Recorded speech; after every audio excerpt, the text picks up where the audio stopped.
Big Brother, mainstream media, government cover-ups. You want answers? Well, so does he. He's Alex Jones on the GCN Radio Network. And now, live from Austin, Texas, Alex Jones.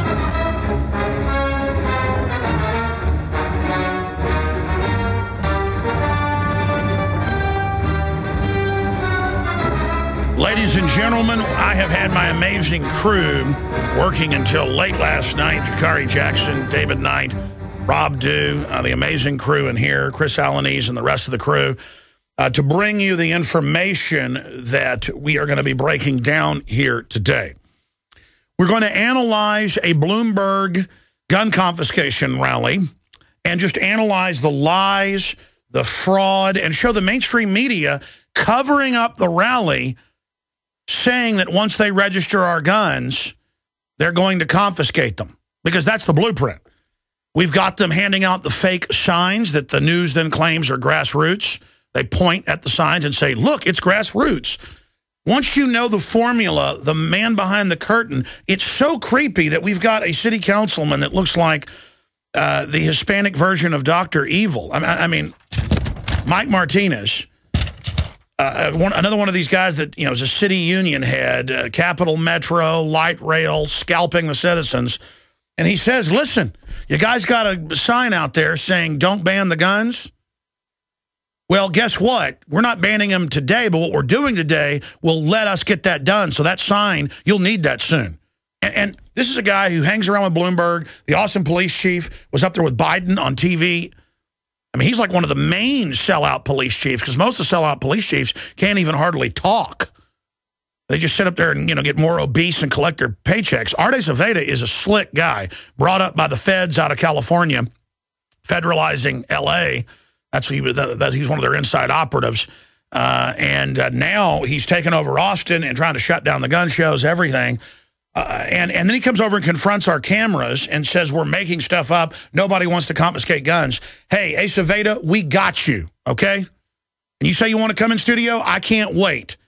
Let's go ahead and play, though, Mike Martinez, the Bloomberg frontman, mayor pro tem, saying, hey, buddy, to a guy, you got a sign about banning guns? By the way, they were muscling him, cussing at him, and bumping into him while he was there, and the police didn't go over, we have video of this, to the guys getting in his face, cussing at him and bumping him, the pro-gun guy.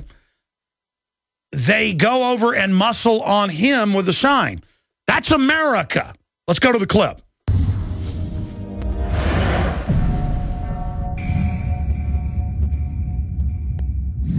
Austin City Council member Mike Martinez. Thank you so much. I've got a proclamation on behalf of the Mayor and City Council that we want to present, but I want to say a couple of words, and I'll be brief. First of all, to the gentleman that's dying for attention, someone needs to inform him that there is no gun ban currently, but because of the work that we're doing here today, we will make your sign legitimate shortly. So you hang on to that. So because of the work we're doing here today, we will make that sign legitimate shortly. We're going to come back with my full report on that in the next segment, because I show clips of where they admit the plan is a total gun ban. Of course it is. Chicago, New York, every other country the globalists control, they armed to the teeth, paramilitary police, surveillance, helicopters, drones, just total pre-crime, domestic tattletale brigades. I mean, direct scripting of 1984. But as long as you call it liberal, it's A-OK. Now, the legislature of New York is calling for, and it's already happening, but they're calling for anyone who's ever been on any type of antidepressant drug, period, which they basically forced the military on, will have your guns taken. That's linked up in the middle column under Can Wiener Rise Again. Police confiscating firearms from people taking anti-anxiety medication. And then Time Magazine warning others about government oppression is anti-American crap. I thought it was the essence of America. And so I thought I'd dovetail that with all the real government oppression. And then we've got Jakari Jackson in studio along with David Knight with their amazing footage analyzing a victim disarmament tyrant Bloomberg rally, analyzing the enemy. Throughout history, there have been many cases where authoritarians take the restraint of the armed population as weakness instead of restraint, especially by the real warrior class in this country, not the fake warrior class that likes to oppress men, women, and children like North Korean soldiers. And the globalists are trying to convert America over to a system where the supposed warrior class does not protect the peace and defend the republic, but instead ushers in the enslavement of the people. And by any historical yardstick, they had a major university study last year showing the United States the 6th worst police state in the world. Though the United States has a paradox because there's still so many time-honored basic liberties and freedoms that were hard-won by the founders of this country and our veterans and others since then. There's always good and evil. There's always the control freaks. There's always the usurpers trying to take over. Just because they're always trying to take over because they live off our tax money, they live off the monopolies that they can create for big business, just because they're always pushing, you don't give up. That's the eternal fight that every generation goes through. And this is going to be an unprecedented broadcast today. It is a very important broadcast. We're going to be focusing on the Second Amendment because the second wave since Obama's re-election of the attempt to butcher the Second Amendment is on right now. We are at a razor-thin margin in the Senate with them being able to pass national gun registration, shutting down private sales, felonies if you give your son or daughter a gun or they give you a gun, all sorts of harassment, the ATF being able to shut down gun shops and factories via color of law. The enemy is coming in with their greatest assault ever and will probably provocateur or stage another mass shooting very, very soon in one of the victim disarmament zones that they've created where no one can protect themselves and the children are trained to get in a fetal position to be executed to help the shooter get the maximum death rate while the SWAT team stands down outside so the mercenary group can exfiltrate out the back. Even if you catch them exfiltrating, it's in the video of it. Or even if the Department of Defense is running the shooter in Colorado, you know, the general public just cannot get how criminal this operation is we're facing. This is a foreign banking takeover of America. And if you capture the United States completely, you've got all the drones, all the weapons, all the troops, all the aircraft carriers, all the cruise missiles, the new cruise missiles. The ICBMs are basically worthless, folks. The new cruise missiles that are the ultimate weapon in the arsenal on the record. I mean, we are the big enchilada. It's all, and they've got lots of collaborators, lots of arrogant egomaniac yes men that are ready to sell out, and they really think they can win a protracted war. They really think you're going to roll over and turn your guns in. Or they can just do like New York and 15 other states have done, start banning semi-autos, banning high-capacity mags, and then SWAT teaming and persecuting gun owners, veterans, setting up checkpoints on highways and doing knock and talks to catch gun owners with guns they haven't turned in, to then fill the horrible private prisons with the patriots of America. It's not going to work. Let me tell you what's going to happen. Okay, and it's already happening, and they know this. You're going to have cops dead all over the place. It's already happening. You're going to have cops with people that are fed up when you try to take their guns.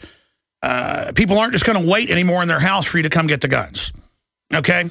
These are combat-trained people. Everybody knows it. Okay? And it's going to start a civil war. And that's the plan. That's the false flag. And look, we've got now over 1,000 sheriffs coming out and saying it's tyranny, it's evil. So they introduce a bill that the Secret Service will have law enforcement power in the state of Colorado. They've introduced it in other states to arrest sheriffs. That's civil war right there. But it's not even a civil war. The federal government has been taken over by foreign banks. The sheriffs in some of the states realize that. That's why you've got judges in Texas, state judges, county judges, coming out and saying they're setting up martial law, they're preparing a takeover, a civil war, before Obama got reelected. If you're not getting chills, you don't have a heartbeat out there, ladies and gentlemen. So all of this is going on. All of this is happening. And look at these headlines. I want to show TV viewers this, radio listeners. Go to Infowars.com. Time columnist warning others about government oppression is anti-American crap. That's a quote. There is no oppression. There is no tyranny. And of course, they now admit TSA on the streets, warrantless wiretapping, the police state, the persecution of patriots. But see, they're scared of talking about the 2 billion bullets, the armored vehicles, or the fact that, well, you want our guns while you're arming to the teeth? That's the elephant in the room. That's why they're selling 30-plus guns on the instant check registration system a minute. That's why they're having 70 million guns bought every 2 years now on record. It's more like 100 million. Because it's over, folks. Don't you get it? This isn't Russia with a bunch of poor peasants that never had freedom under the czars. And then a bunch of commies come in and take over and just have a slaughterhouse. Not that the Russians aren't tough people, but they were always under bondage, so they never had a leg up. This is not Nazi Germany. Sure, the Germans were tough and smart, but they were subservient. It's a German thing to do what you're told, to get in line. This is not Nazi Germany. This is not the Chinese peasants who'd been under 5,000 years of tyranny. Strong, smart people, but always enslaved. This is America. This is the Republic, and you haven't chopped all of our huevos off. You haven't destroyed this country completely yet. There's over 100 million people who know who you are. This isn't just a republic, ladies and gentlemen. This is Sparta, if you want to use the 300 analogy. But it's not 300. It's hundreds of thousands in every state who are sitting back watching what's happening, and everything's being confirmed for them, and they are locked and they are loaded. And I want to tell the Federal Reserve and the New World Order something. You are not going to get away with this. You may be able to kill Ron Paul or kill Alex Jones and wipe out the leadership. And the reason you haven't done that yet is because you know what that'll do. That'll energize us 110%. Okay? We're powering up against your revolution, against our republic. We're energizing. We're rising. That's why you desperately went for the guns. It's why you staged Aurora. It's why you staged Sandy Hook. It's your Gulf of Tonkin. You think you're going to get away with this just because you've got space planes with DU Sabos, just because you've got cruise missiles? All that stuff is worthless against a population. Brzezinski's bemoaned it, your top tactician. You are designed to take down states. You're not designed to take down ideas. You've tried to take men down. You've tried to balkanize America. If you watch MSNBC, that is New World Order, Ford Foundation, Rockefeller Foundation, above the White House, it's panic zone. Everybody fight racially, attack white people. So blacks go out and attack whites all over the country. Then they cover that up. But because it's all, but then they want whites scared to create division at the same time as well. They are hitting the panic button, ladies and gentlemen, for racial division, religious division. But listen. That's why they're going after the guns right now, ladies and gentlemen, as a counter-offensive, because our offensive's winning. The Big Red One is rolling right into Germany, ladies and gentlemen. Battle of the Bulge. What was that, 1943, 1944? They're rolling in, and they're throwing everything they've got to stop us. They're already done. Their only hope is to convince you that you've lost. We have won. I know intellectually. I know historically. I know politically. I know with my street smarts. My whole life, God's been training me. I wonder why all this horrible stuff happened to me growing up. My whole life was preparation for this, ladies and gentlemen. Your whole life was preparation for this. And we're not buying into this. We see it. We know it. We understand it. We know where it's going, and we know the enemy. We know the enemy. We know the enemy. And they are a bunch of slime bags. They're not coming to take our guns. They're trying to steal our guns. They're not admitting they want our guns, except in their own internal manuals when they slip up. They're coming to steal our guns. Mike Martinez, involved with the Bloomberg group, the Austin police chief, high level now in the Obama administration. So slick that I told people privately here, Arte Saveda, I said that guy's history in helping them take over major police departments in L.A., I believe that guy's probably deep cover fed. And if he's got the nerve to come in here, I'll talk to him. And now he's up there, not just with the other police chiefs, he's up there with Biden. He's up there with Obama. Up there because he's a good salesman going, we don't want your guns. All we want is to register them and to let, if a psychiatrist says, without any due process, take your guns. And then Martinez gets up and says, You see that guy with a sign over there who was silently standing there? So the people were like bumping into him and cussing at him. We're going to play the video up close of this with the cuss words beeped out. Then the police came over and got in on the Americans, on the citizens who were just there holding up their signs silently saying no gun ban. And Martinez says, hey, you that's dying for attention, implying they were causing the disturbance. While the police try to violate their First Amendment with pure, in their little costumes, in their little Captain Hook outfits. We're supposed to, why don't you wear gold crowns we bow down to you? And he says, we're going to play this when we come back, the whole report. He points at him and he says, we're not taking your guns today. But he goes, what we're doing today, we will then get your guns. I'll make that sign legitimate, so you keep that sign. You're going to need it. I mean, that's it. Imagine, it's not just that they want to enslave us. They're not like an enemy army landing saying we're here. No, it's like Cicero said, the Roman philosopher and historian. The enemy inside that doesn't come with a banner openly unfurled is the plague. And, I mean, I've been around these people, and I've seen them, and they're crazed with the criminal energy. That's what it is to try to steal our Second Amendment and lie about it. With the criminal energy. And that's what makes me just like a dog when it sees a threat, just instinctively, because it's that energy. It's that evil energy.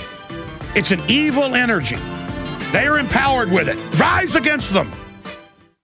For those divide us and demonize our liberties as if they're tyrannies. Ladies and gentlemen, here's the report on Mike Martinez, Austin City Council person, minion of Bloomberg, with the police chief. And what you're seeing is treason against this republic. It is sedition, whether he knows it or not. And he shows his inner knowledge of, we're going to get you registered, then we're going to confiscate. Here's the report. Austin City Council member Mike Martinez. Thank you so much.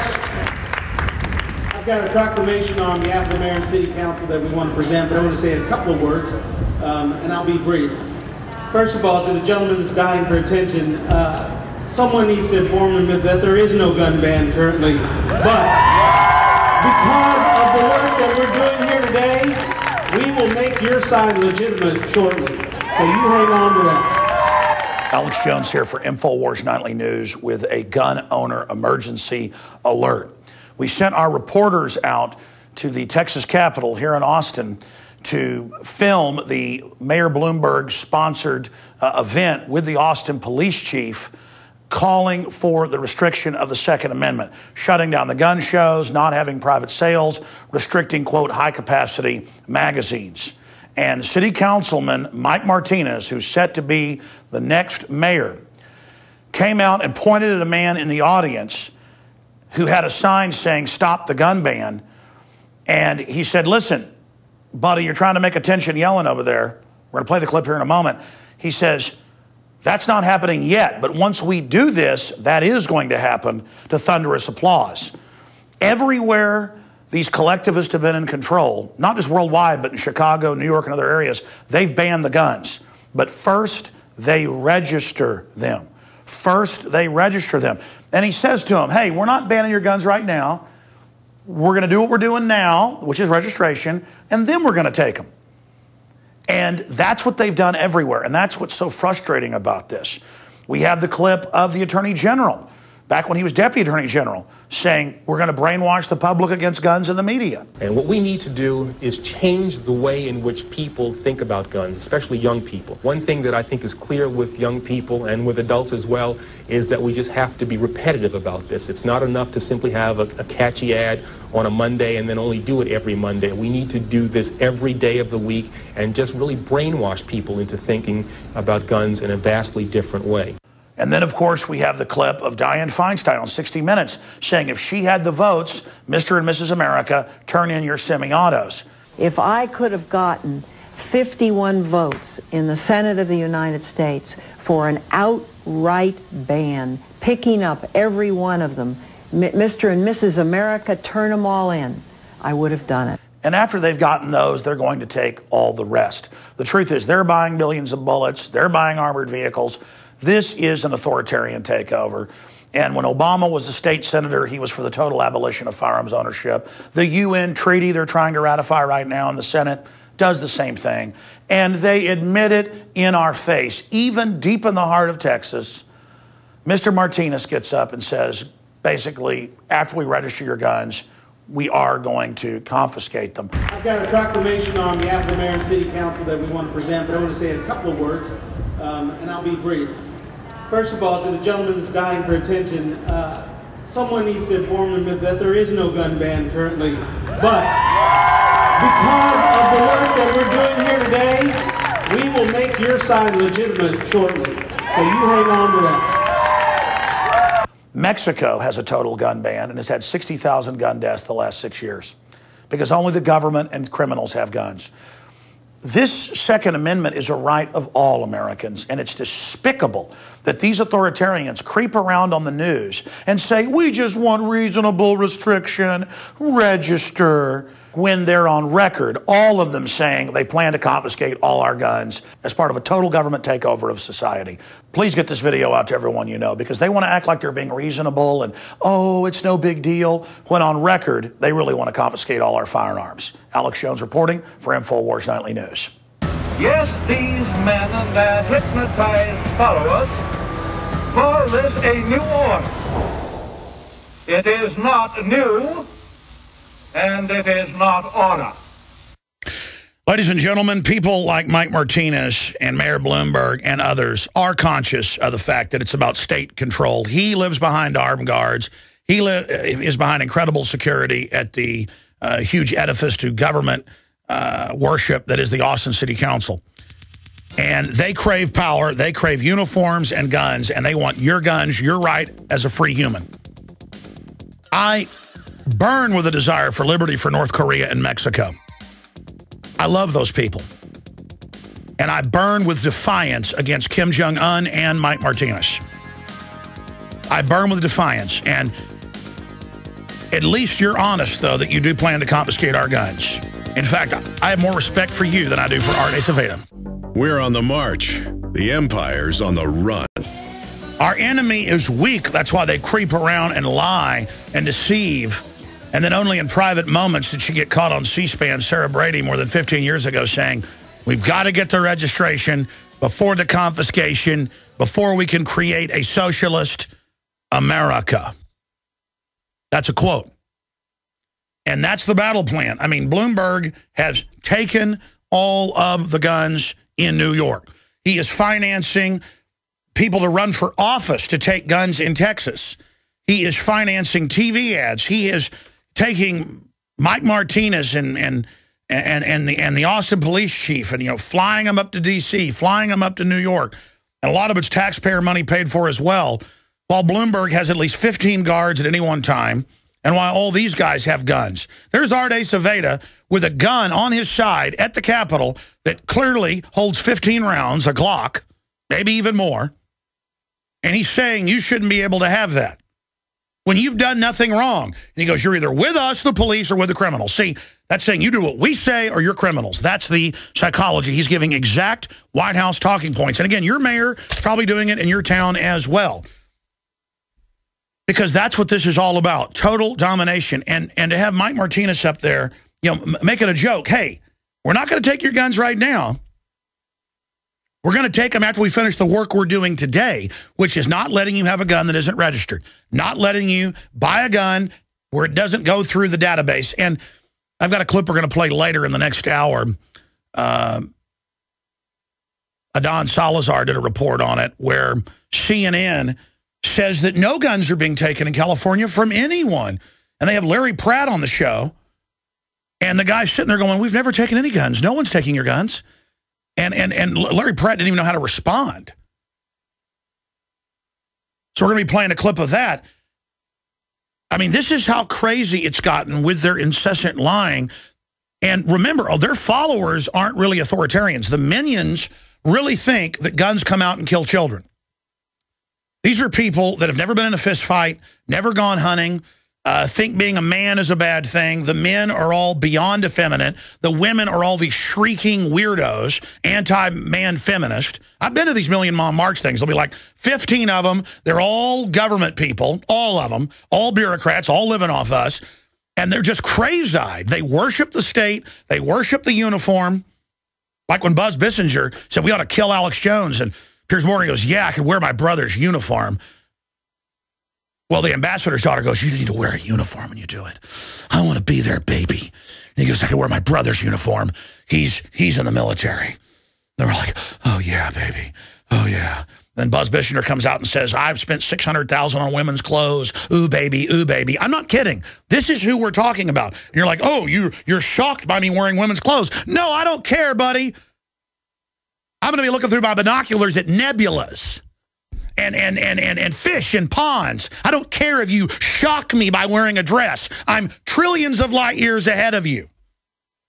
That's why you're so afraid to die. It's why you're such a degenerate. It's why because you're not tuned into everything. You're a joke. And I want to tell Mike Martinez and Bloomberg and Feinstein and all of you something. I come from a good family. My listeners come from good people and real adversity. And we know the truth. And we know what you are. And you may crave all the power cuddling up to the globalist, competing who can be the slimiest, who can deceive the best, who can get up there like a Pentecostal, preacher and like the police chief going, nobody's going to take your guns. We just want the psychiatrists to be able to do whatever they want. And, you can't have high-capacity mags, and we're going to arrest you for those. See, they don't tell you all that. It's all reasonable. We just don't want killers to get guns. Adam Lanza, who supposedly got the guns from his mother, who went through all these background checks and registry to get it, and so now they're just going to ban those guns in Connecticut. What are you going to ban? X-Acto knives in this sick culture where every show is about a serial killer, every show is about murder and death, and all these weak people get into it and are fascinated by it? And I always notice they're just these arrested people. If you'd ever been around real violence, real death, you wouldn't think it was so cute anymore. Don't worry, though. Whatever civilizations visualize, they end up manifesting. And we're going to manifest hell on earth because we've let the worst people get control and then sit there and lecture us and tell us that we are the ones responsible for the deaths of the children there, and they personalize those children. While hundreds of thousands get brain damaged every year, thousands die from the vaccines, the fluoride in the water, the tap water, you can almost light it on fire. In fact, it's lit on fire before in Houston. You're just drinking that, the cancer rate's going straight up, but none of that's personalized. None of that's brought out on the news. Unless it's, oh, look at the cancer victim, the young child. Why are all the kids getting cancer? Gee, we don't know. Give money to the Bill and Melinda Gates Foundation. They'll find a cure. By the way, here's a polio vaccine full of 5 or 6 different deadly cancer viruses that'll bond to your child's DNA with the RNA and kill them. How's that sound? And this is the type of stuff we're talking about here. So I want to go over some articles and then to this KHOU report, because you just heard, and next hour I got my reporters in there. We're going to play more behind the scenes where they're handing out the fake signs to then say they were all grassroots. Where they're coming over and intimidating people, saying they can't have a sign, that's pro-gun, and then blaming them, saying they're disruptive.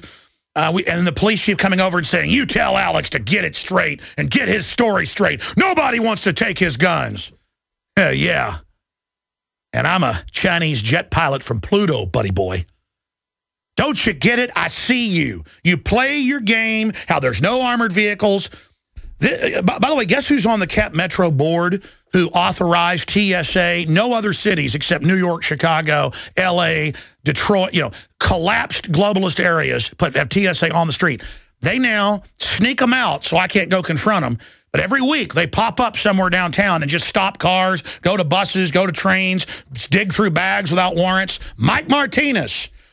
They want the guns, folks. You know what you should be worried about? They've been told by the higher-ups, you get those guns when you get them now. What do you think they've got planned? That they know that the drugged-out, entertainment-out America will wake up. That they know and are saying to the military, get ready for a civil war years ago. Gearing up, spying on everybody, trying to find out what military will follow orders. They're running around like people on the deck of a sinking ship trying to get to lifeboats right now. Most of the elite are leaving and going to armored islands offshore. That's been reported on in mainstream news.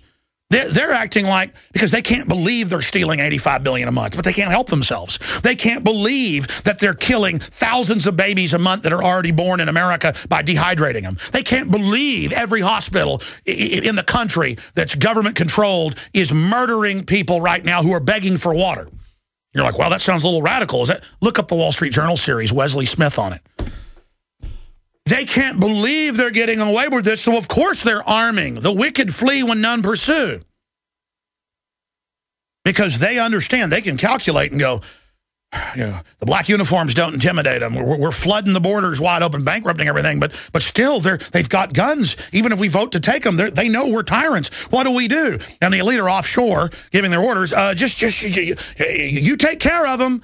You take care of them, Bloomberg. You take care of them, Mike Martinez. You take care of them. You take care of them.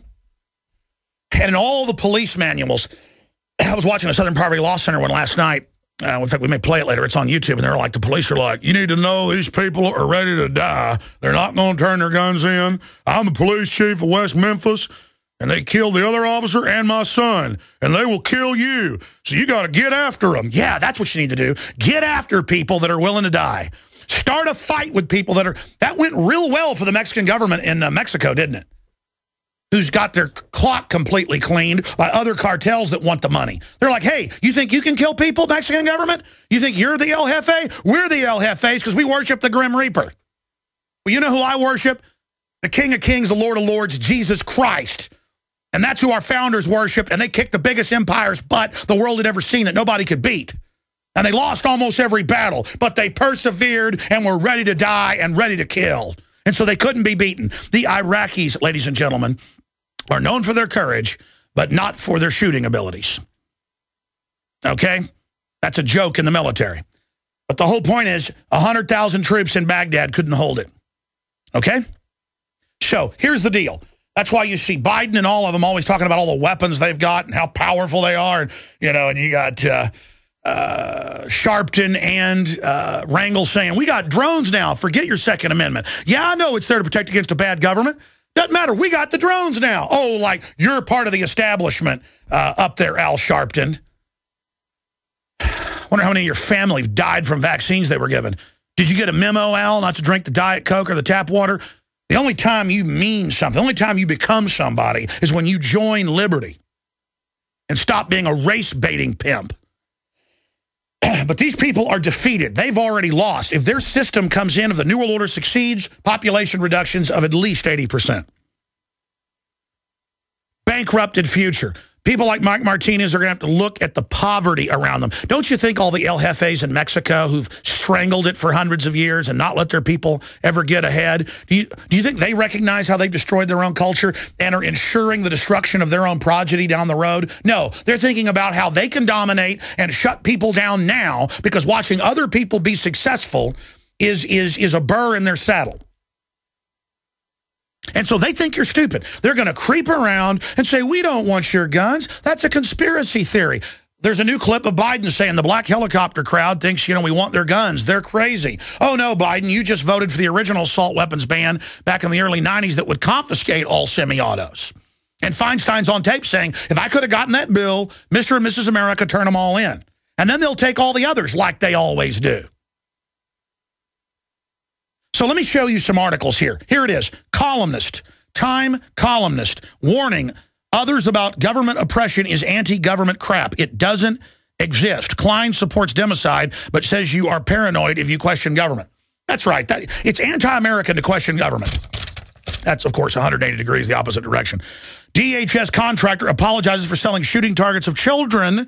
DHS paid them $2 million for targets of 5-year-old children and pregnant women to target them to kill them. Remember that? Oh, here's Forbes. How the U.S. military would crush a Tea Party rebellion. Another sheriff has come out with their internal training the feds gave them, where it's all about crushing patriots and sheriffs, and they tell the sheriffs in these meetings, the feds do, we know a lot of you are with the rebellion, and we're going to get you. That's a new article by Kurt Nemo.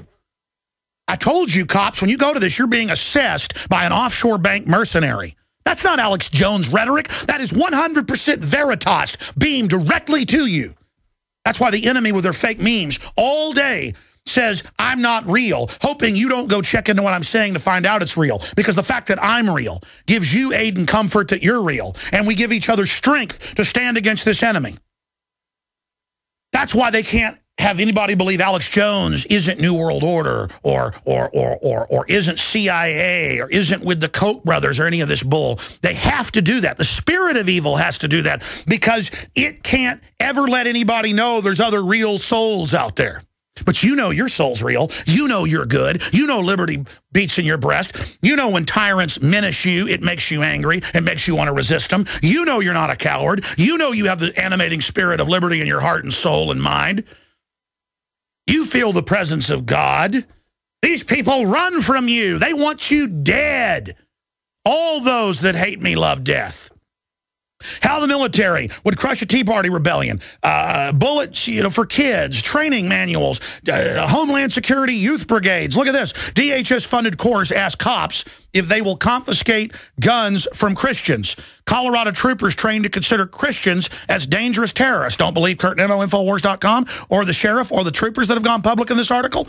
Look right here. Army labeled evangelicals and religious groups as extremists, including all Catholics, all evangelicals, Fox News. They had Baptist preachers at this anti-gun rally in Austin using the deep Luciferian terms for Lucifer.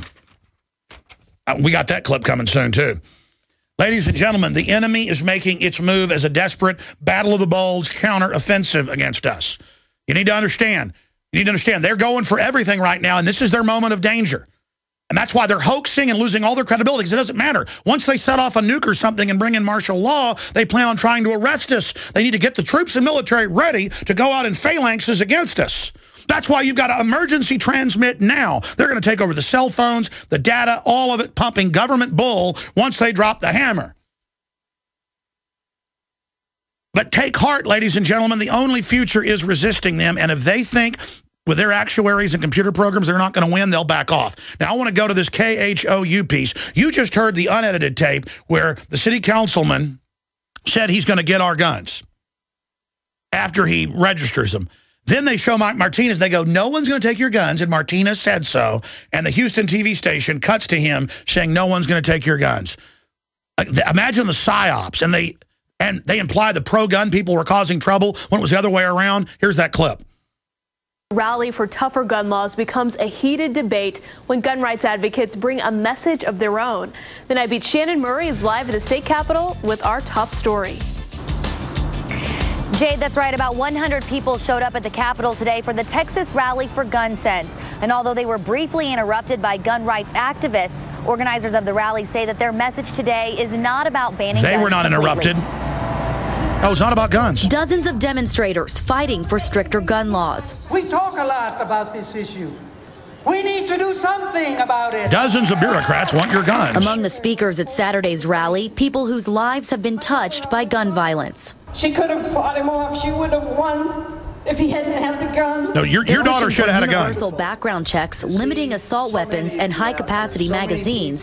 And they oppose bringing any guns on a school campus. I used to just be a mom, and now I'm a mom and an activist. Hillary Rand is with Moms Demand Action. Yeah, make sure the schools are shooting clubs for psychos. I couldn't go on with daily life without trying to make things better. Neither can we. Activists interrupted the rally, bringing their own message front and center. I'm all for stopping crime, but I'm a big supporter of the Second Hit pause Amendment. right there. I believe it's a We're going to go to break. Back it up 50. They keep saying they interrupted. They interrupted. These guys, we have all the footage. Totally calm, standing there, hold up their signs. They come over, cuss at them, push on them. The police come over. And don't worry, though, the media will cover up for you and say that the pro-gunners were bad. And we come back, Arte Saveda, is up there doing his preacher bit. We don't want your guns. And then they go, see, even Martinez says nobody wants your guns. And then they cut to him saying, that sign's going to be needed and legitimate soon because we're coming for your guns. But they trim it down, and that's all that's KVUE, but it also aired in Houston. That's why I originally got it from Houston. That's a local Austin station. Sitting there showing how masterful they are, because if you show you can lie better, maybe you'll get a job in New York. Like taking the truth of them saying we're going to get your guns after we register them, just saying no one wants your guns, and the pro-gun people caused a disturbance. Bad boys. American gardeners and fellow patriots. Ladies and gentlemen, we are back live, and we're going to have my two reporters with us with breaking news and really showing the manufactured consent that goes on at an anti-gun, victim disarmament, foreign banker-funded collaborator meeting. That's what it is. I mean, we're sitting here watching history happen. People always think of the tyrant that looks like Hitler or Stalin that came before, or Napoleon. You know, 30 years later, you're looking for a guy that looks like Napoleon. But every new tyrant, every new attack looks different. But it's always the same about enslaving and taking control of the society. And that's what it is. The governing class and the corporations that have grown up around it, they want us enslaved. Briefly, if you believe in what we're doing and want to get the word out, go to InfoWarsStore.com. We've got a new T-shirt. We have the AK-47 with the Keep and Bear Arms inside of it. Come and take it. Now we have that as well, but an M16 with the Second Amendment inside of it. And the Come and Take It, and it's red, white, and blue, and that helps get the word out and support the broadcast. And I see the T-shirts all over the country, not just here in Austin, Texas now. So good job, everybody, supporting us and supporting freedom by getting these T-shirts. The Pro Pure water filters, 10% off with promo code WATER. Lowest price out there on the best systems available, period. Look at the side-by-side comparisons at InfoWarsStore.com, or call toll-free to talk to our crew and operators, 888-253-3139. So if you just tuned in, we're going to play this in the next hour again. Mike Martinez, part of the Bloomberg crew, with the police chief in Austin, who's up with Obama right now, calling for restrictions. So these are globalist operatives here. They are openly saying, oh, look, the pro-gunners disrupted us, when we're going to show you the truth. And, oh, we don't want to take your guns. And the news media even shows the clip where he admits after we register, we're going to try to confiscate. So, yeah, we are coming for your guns. But then they cut to it and act like he never said that. So here is the rest. It's on the KHOU website, but I guess it's from KVUE here in Austin. Here it is. Formed after the school shooting in Connecticut. I couldn't go on with daily life without trying to make things better. Two gun rights activists interrupted the rally, bringing their own message front and center. I'm all for stopping crime, but I'm a big supporter of the Second Amendment. He disrupted nothing. It's a cornerstone of our freedom. This activist, who goes by Texas George, says he does not believe more gun control is the answer. All that does is give the law-abiding citizen a disadvantage. The crowd quickly stood up and tried to block their signs. Law enforcement even stepped in. Law enforcement. It's time to speak up against people who are perpetrating things that just aren't true. Perpetrating. Nobody wants to ban guns here. Austin City Councilman Mike Martinez even addressed the two men, saying the message on their sign is incorrect. We will make your sign legitimate shortly, so you hang on to that. In this country, we can agree. That's enough. We'll play more later to show the live with the report. We only got about a minute and a half. Jakari Jackson, David Knight, you were at this rally a few days ago. What is it like to see the media spin like that and lie like that? I thought it was incredible. That's my first time seeing that clip. I didn't know that they had that type of spin on it. Because if you show the whole clip, which we do here at Infowars, you clearly see the guy is out there peacefully protesting silently for the most part. Yeah. Now, the taller gentleman who was with him, when Martinez addressed him, he addressed Martinez back. And I do believe we have a clip we'll show our viewers here in a little bit where a guy started cussing and yelling at the two guys who were standing, peacefully with their sign. But the media spin is they were out there interrupting and barging in on this protest when they were doing nothing of the sort. But, I mean, what about saying no one wants to take your guns when Martinez basically said, yeah, we're going to register now and then get them. You'll need that sign. Oh, yeah, just like the lady said, they showed the lady, and maybe that was her view, but, they show the clip of Martinez was saying, yes, I'm going to take your guns, and you're going to need that sign very soon because we're going to take your guns. Well, they edited his comments to make it sound that way. It's just incredible. No one wants your guns, and then they spin the Martinez clip to deceive their viewers. Right. I mean, you guys work in news. They had to work to be deceptive. Yeah. We try to tell the truth. I mean, so much work went into that, folks, because they think you're an idiot. They're an enemy operation. All right, folks, I've got my reporters, David Knight and Jakari Jackson, in studio with us. I know that XM and some other stations join us in the first hour, but also in the second and third. So some stations are joining us now. And, gentlemen, how would you recap for people that just tuned in the state of the all-out war on the Second Amendment and then watching the microcosm of how the Bloomberg, Wall Street, I mean, it's the corporations trying to take our guns so they can get all the corporate welfare. watching the Bloomberg machine here in Austin is a microcosm for the rest of the country, and the solid wall of deception. And then Martinez gets off script, the mayor pro tem, and says, well, we're going to register now, then we'll get your guns later. David Knight? Yeah, there's a lot of deception with this. The whole thing is based on deception and saying, if you believe this, you're a conspiracy theorist and you're paranoid. But when you really scratch them, when you get them really upset, when you get them fired up, they say something like Martinez did. And what you can see with this crowd shot that we've got there is something that's exactly the opposite of what KHOU had. KHOU was saying that it was these two Second Amendment activists who were disrupting the crowd, but they were just silently standing there, and it was the crowd that was crowding around them and holding signs in front of them and in back of them. We got a clip of that, and we got a clip of the guy talking. He was very calm, and it was a guy in the back that started screaming profanities at a really loud voice, and at that point, Arcevedo and the other cops converged on these two guys, and they were watching them. They weren't watching to protect them from the other crowd. And this has happened to me. And this whole Bloomberg group is just all under globalist control and city control. It's happened to me all over the country where they have somebody come over and yell and scream, and then the cops come in on you, and then later you see that person leave with them. Well, it's very telling because, you have Bloomberg with his demand a plan. And these are moms who demand an action. I mean, it's all coming from the same people. It's the same attitude, and it's the nanny state. First you get the women, then you've got the children, so follow the men, Adolf Hitler. They're making demands on us, and it's the nanny state, this kind of nanny attitude. And, of course, they're going to be natural allies with moms, who are going to kind of fit into that whole nanny state thing. Well, there's another name. They're called house slaves. Yeah. Yeah, exactly. I mean, that's the Roman model. I mean, I've got the manuals. These are house slaves. They're there, the government's their buddy, and they're going to tell the men what to do. Right. I mean, the Bible says the ultimate tyranny, women will be set on top of you. I mean, that's what this is. Nothing against women. The women get totally enslaved in it. Look at where women are in this society. Totally depressed, pure sex objects now, the opposite of what they claim they didn't want to be. Jakari, we're going to break. Tell us about some of the clips we've got coming up that the great crew's in there running. Well, coming up, we have the clip David was just alluding to where the crowd starts yelling at the two guys who were peacefully protesting, and Acevedo and some other police officers come in. And also, we'll show you some crowd comparisons to this most recent Moms Demand action rally versus some of the other That rallies. is banker collaborators demand we be their slaves. Yeah, they're saying that they don't want your guns, but when Martinez says, yeah, we're going to take your guns, everybody starts cheering and clapping. And we have more. We have Acevedo's view on registration, and Acevedo also criticizing constitutional sheriffs.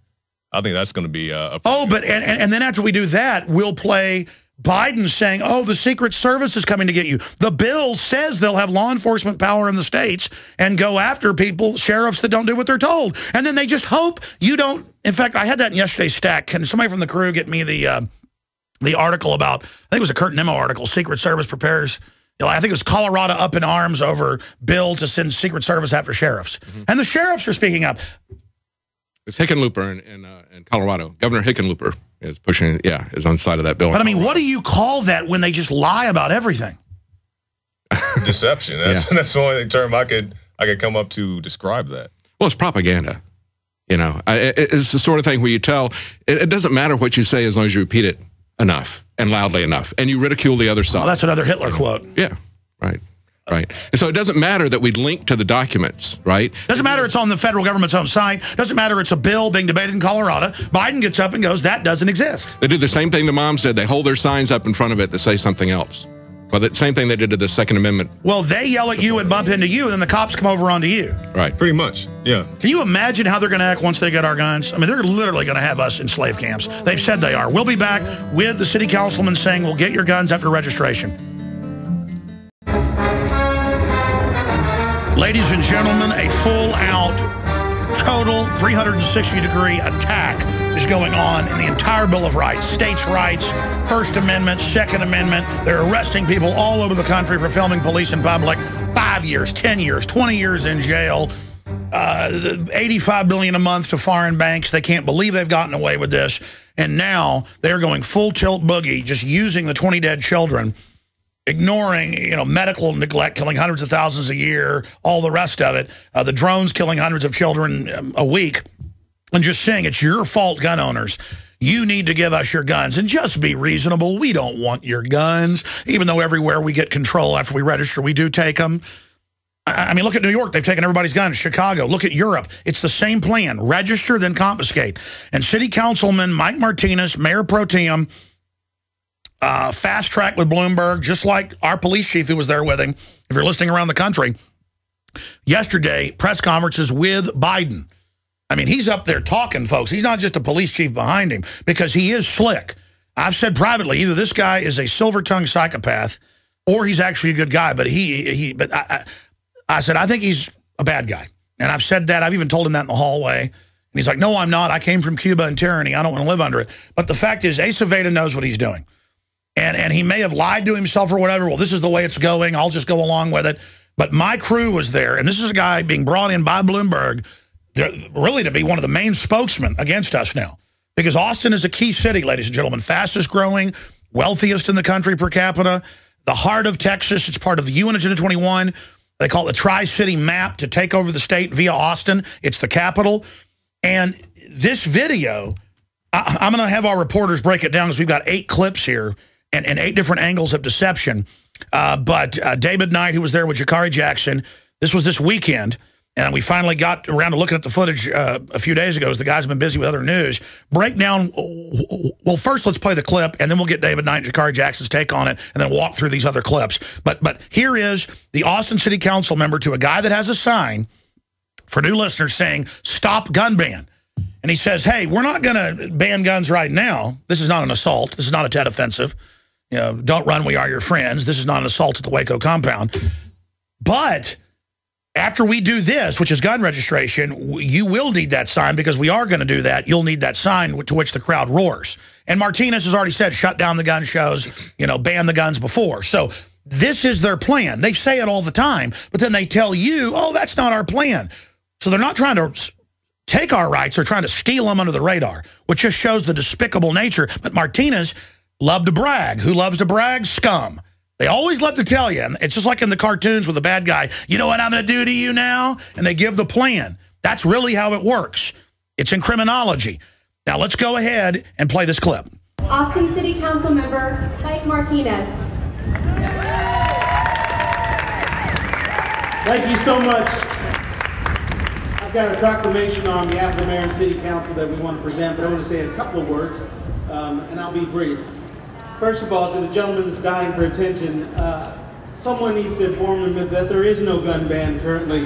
But because of the work that we're doing here today, we will make your sign legitimate shortly. So you hang on to that. All right, and there's the thunderous Jones here for applause. And then it goes into the rest of my report showing more of them saying it. You can go to Infowars.com and see all of our articles. You can also go to drudgereport.com. We're in New York. They're now announcing they're going after everyone who's ever been on any type of antidepressant meds or meds, period, that are seen as anti-anxiety. And this is how it is. Get you in the system, then declare you mentally defunct. It's happening to the veterans. It's going to happen to everybody now. This is the full authoritarian takeover to persecute gun owners and libertarians. Okay, guys, Jakari Jackson, David Knight, walk through these clips. You've got the floor. Well, we've got a couple of things here. First, to kind of talk about the crowd. We're going to talk about what Acevedo said when he attacked constitutional sheriffs and when he talks about, are we on the slippery slope with registration? We've got a couple of clips about that. But first, we wanted to show the crowd. So we got this, let's throw this first clip here showing what really happened with that Second Amendment supporter there at that crowd. Okay. I say believe in your Second Amendment, Bill of Rights, and realize that's what made this country great. And it's not about taking guns away from people. That's not going to do anything to stop crime. They need... First of all, to the gentleman that's dying for attention, someone needs to inform him that there is no gun ban currently. But because of the work that we're doing here today, we will make your sign legitimate shortly. So you hang on to that.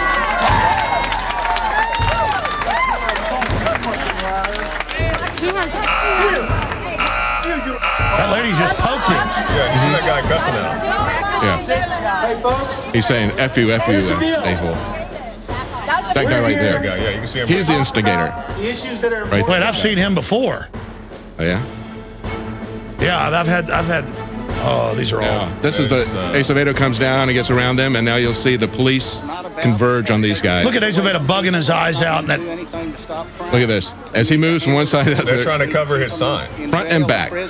And they're sentenced. And they say that's the guy who's interrupting. get tough on the criminals. No, I mean, they physically assault him. I mean, that lady, really kind of a punch. Boom. You know how a woman will peck at you? That was a peck right there. She came in with a little pecker and, you know, pecked him. You see the cops right there. Yeah. Boy, that guy looks tough, that pro-gun guy. Yeah. Yeah, so you saw the guy. These idiots have no idea, because they're not going to stop. They're already announcing our kids are theirs. They just want a war. They're going to get it, too. Exactly. I mean, I'm telling you. I'm sorry. Go ahead.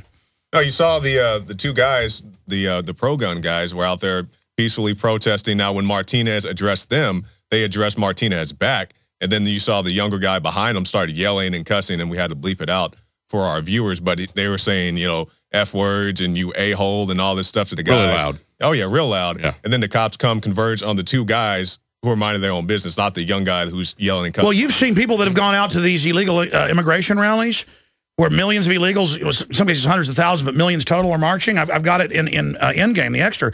And the guy is simply there protesting himself peacefully, and the cops beat him, blood's coming out his face, and the illegals come over and taunt and join in, and the cops are like high-fiving them. I mean, this is a takeover, folks. Yeah. And again, it's not to empower the illegals either. It's just all a takeover. When you look at this, you see what their attitude toward the First Amendment is. You see what their tolerance is. I mean, they're making demands on everybody, and they don't have any respect for the First Amendment even when they have respect for the Second Amendment. And what they're doing with this guy in terms of standing in front of him and blocking him front and back is the same thing that Biden and these other guys are doing when we try to get the truth out there about the ammunition purchases and everything. They just hold up more signs in front of us and say, oh, you're crazy. It'd be like if you came up to the bank, an old lady came up and saw guys in masks with bags of money, and she said, "Are you robbing the bank?" And you're like, he's wearing a mask. He goes, "No, ma'am, we're not." I mean, it's that level. Jakari?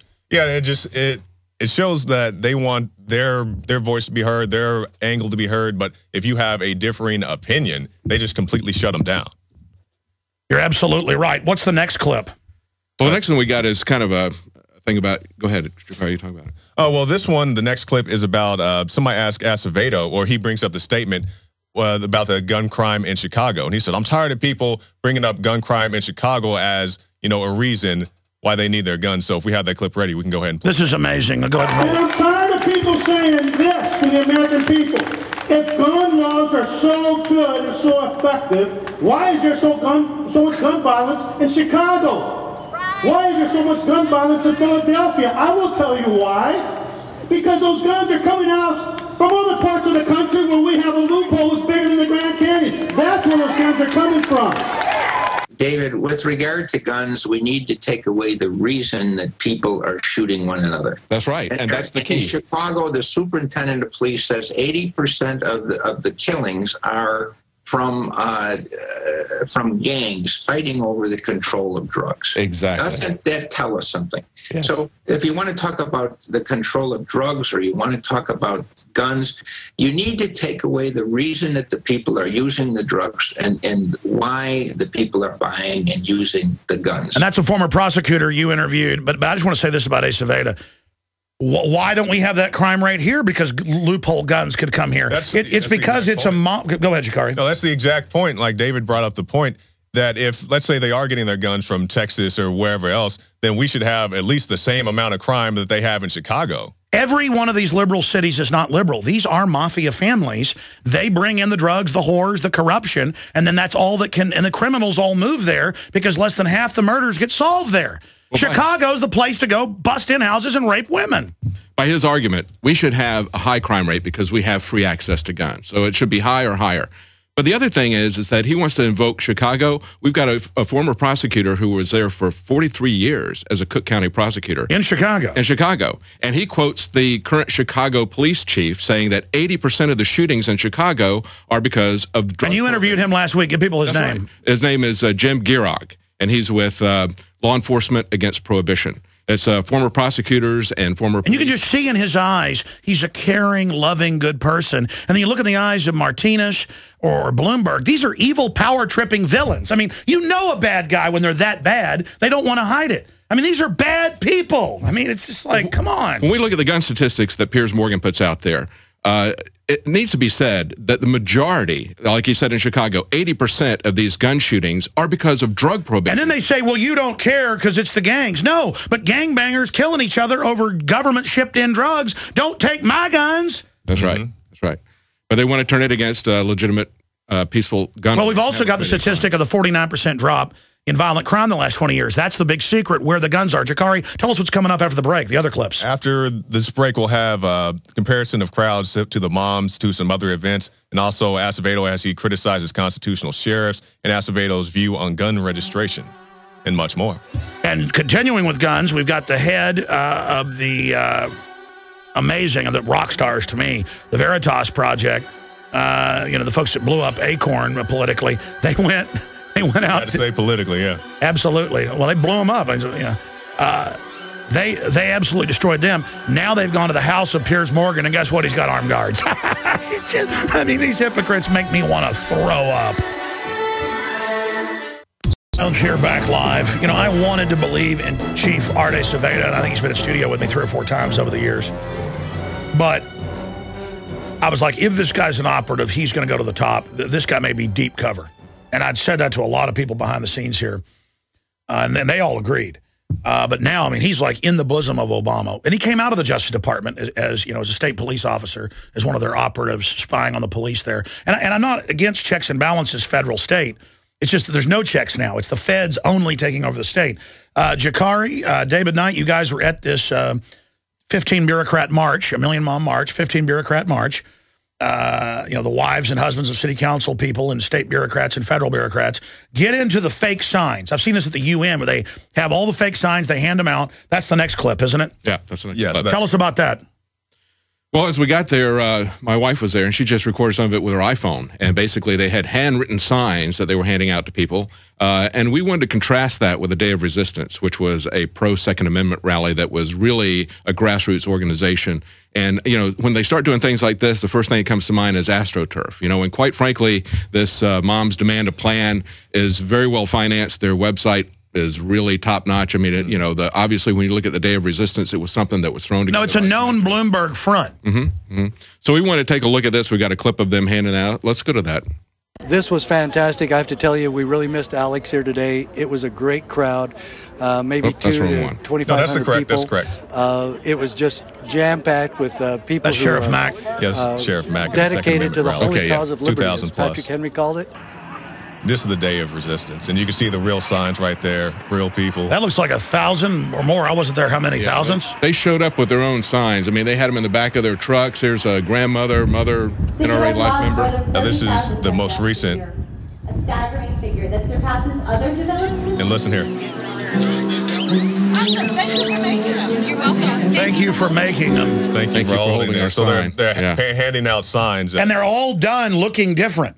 Yeah. I mean, it's just... it's something, if you go to a Romney rally or a Ron Paul rally, they've got signs they hand out to people, and it's obviously that they're printed up, right? People are holding that. They're all uniform. Then it's not deceptive. It's Ron Paul, boom, Right, but you make up a lot of different... But if Ron Paul had a whole bunch of different ones that looked like they were grassroots and was fake, I mean, it'd be a scandal. Yeah, you can see, you can see all the signs they have on the table right there. For radio listeners, you can watch us right now streaming video at prisonplanet.tv. This will be archived later in the day at prisonplanet.tv and then tomorrow at Infowars.com for radio listeners. But this is powerful info because it shows it's all a fraud. Right. Well, that's something that bears some more investigation about whether it's AstroTurf or not. Exactly. And we have more clips to get to. Our next clip is Acevedo as he criticizes constitutional sheriffs, people like Sheriff Mack. So if the guys are ready with that clip, we can get that rolling. Let's go to that clip. You can't say that you stand for the Constitution as an elected sheriff law enforcement official that's part of the executive branch, invoke the Constitution in terms of the Second Amendment and turn around and absolutely ignore the rest of our 200 years of law that talks about the separation of powers. You are the executive branch, whether you like it or not. Your job is to enforce the law as passed by the legislative branch, as interpreted by the judicial branch, as it's carried out by the executive branch, and to say otherwise is hypocrisy. God bless you all. Thanks for being here. If you analyze the statistics honestly, I think you'll see that it is better to have a gun. However, those are immaterial. Those arguments mean nothing when you live in a country where the supreme law of the land completely and entirely forbids gun control in this country. All forms of gun control are against the law here. In my book, The Magic of Gun Control, there's a chapter that says gun control in America is against the law. We're going to need local officials, especially sheriffs, to tell the federal government there's just a few things you're not going to do in our county, and one of them is gun control. It's against the law. All right, again, a lot of crowd noise there, but, I mean, talk about what Asa Veda is saying there. And again, we have a clip after the break. Biden is running around saying the black helicopter people think we're going to send the Secret Service into your states. They've got bills introduced that they're trying to ram through where they will send them in to go after sheriffs. I mean, it's just the same. It's a military tactic. We're not trying to take your guns, even though we are. There are no bullets. There is no bill for Secret Service to come into your state. I mean, they lie to you because you are seen as an enemy. This standard military operation. Well, it's very interesting to see what Asa Veda is doing. What he's doing is he's taking a system of checks and balances that wasn't just at the federal level. There were checks and balances, where the people have a check and balance. They have the Second Amendment. They've got jury nullification. The states have a check and a balance against the federal government. And what he's doing is he's taking away that system of checks and balances, and he's trying to substitute a rigid hierarchy that is federally based. And that's what his speech was about. That's why he attacked the constitutional sheriff. All right, we've got our next guest coming up, but I want you guys to stay over and finish that last clip and, talk about what we're facing here. But the big news is, and the video's up at Infowars.com, of the Austin City Councilman who's hooked in with Bloomberg saying, we're going to register, then we're going to confiscate, and the crowd sharing. That video is coffin nails politically to these people. Stay with us. I'm Alex Jones, Infowars.com. We're on the march. The empire's on the Monday through Friday from 11 a.m. until 2 p.m. Central Standard Time. We are here live. The news websites are Infowars.com and Prisonplanet.tv. I am your host again, Alex Jones.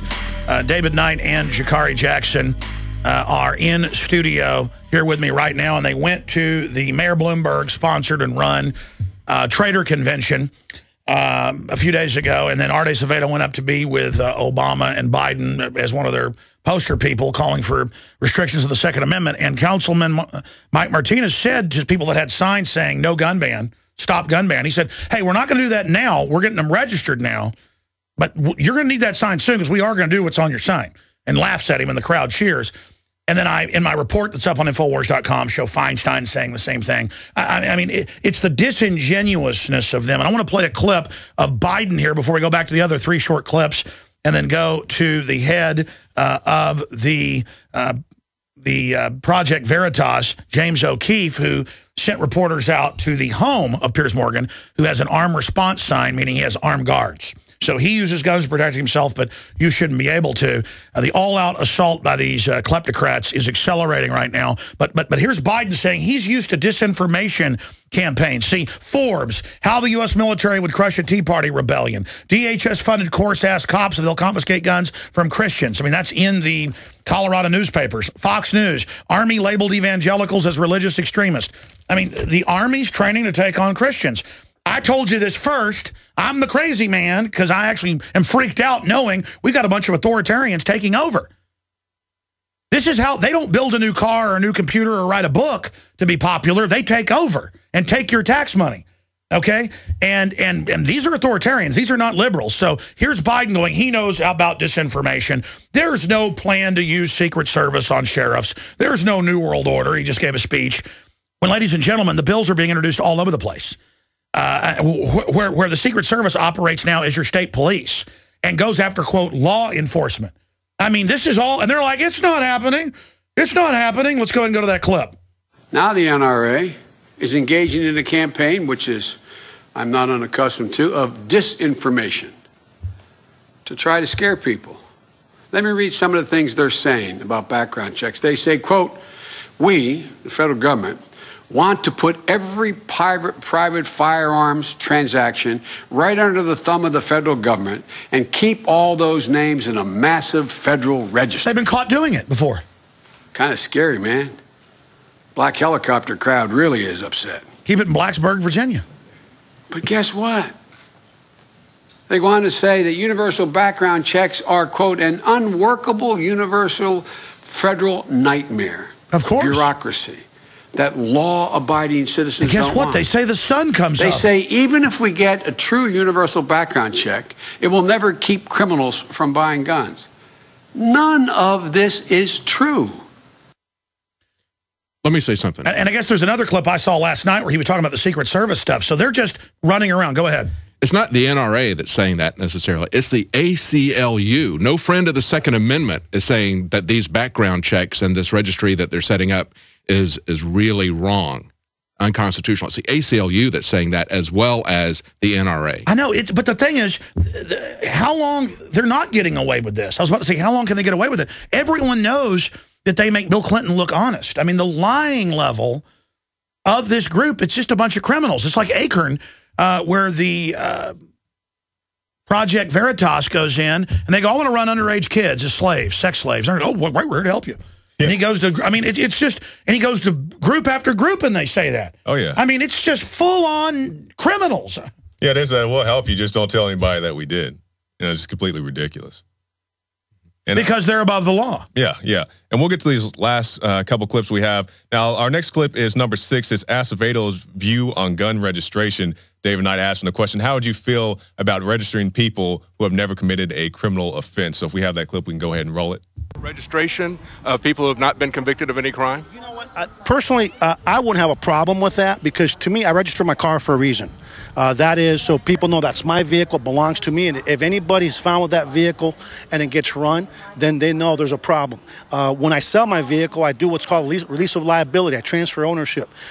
Again, I know that folks really believe that if we had registration of firearms, that's the step right before confiscation. And my response to that is, the day the government wants to do something silly, like go around to over 300 million Americans and take guns, and 300 sets of homes with different people, they'd go house to house anyway. Now, as far as the registration, we've seen the, or should I say the confiscation, we've seen that in Hurricane Katrina, but we also have this article, California's gun repo men have a nerve-wracking job. And I'll just read this short section. Many states lack the ability to confiscate firearms because they don't track purchases as closely as California, which requires most sales to go through a licensed dealer to be reported.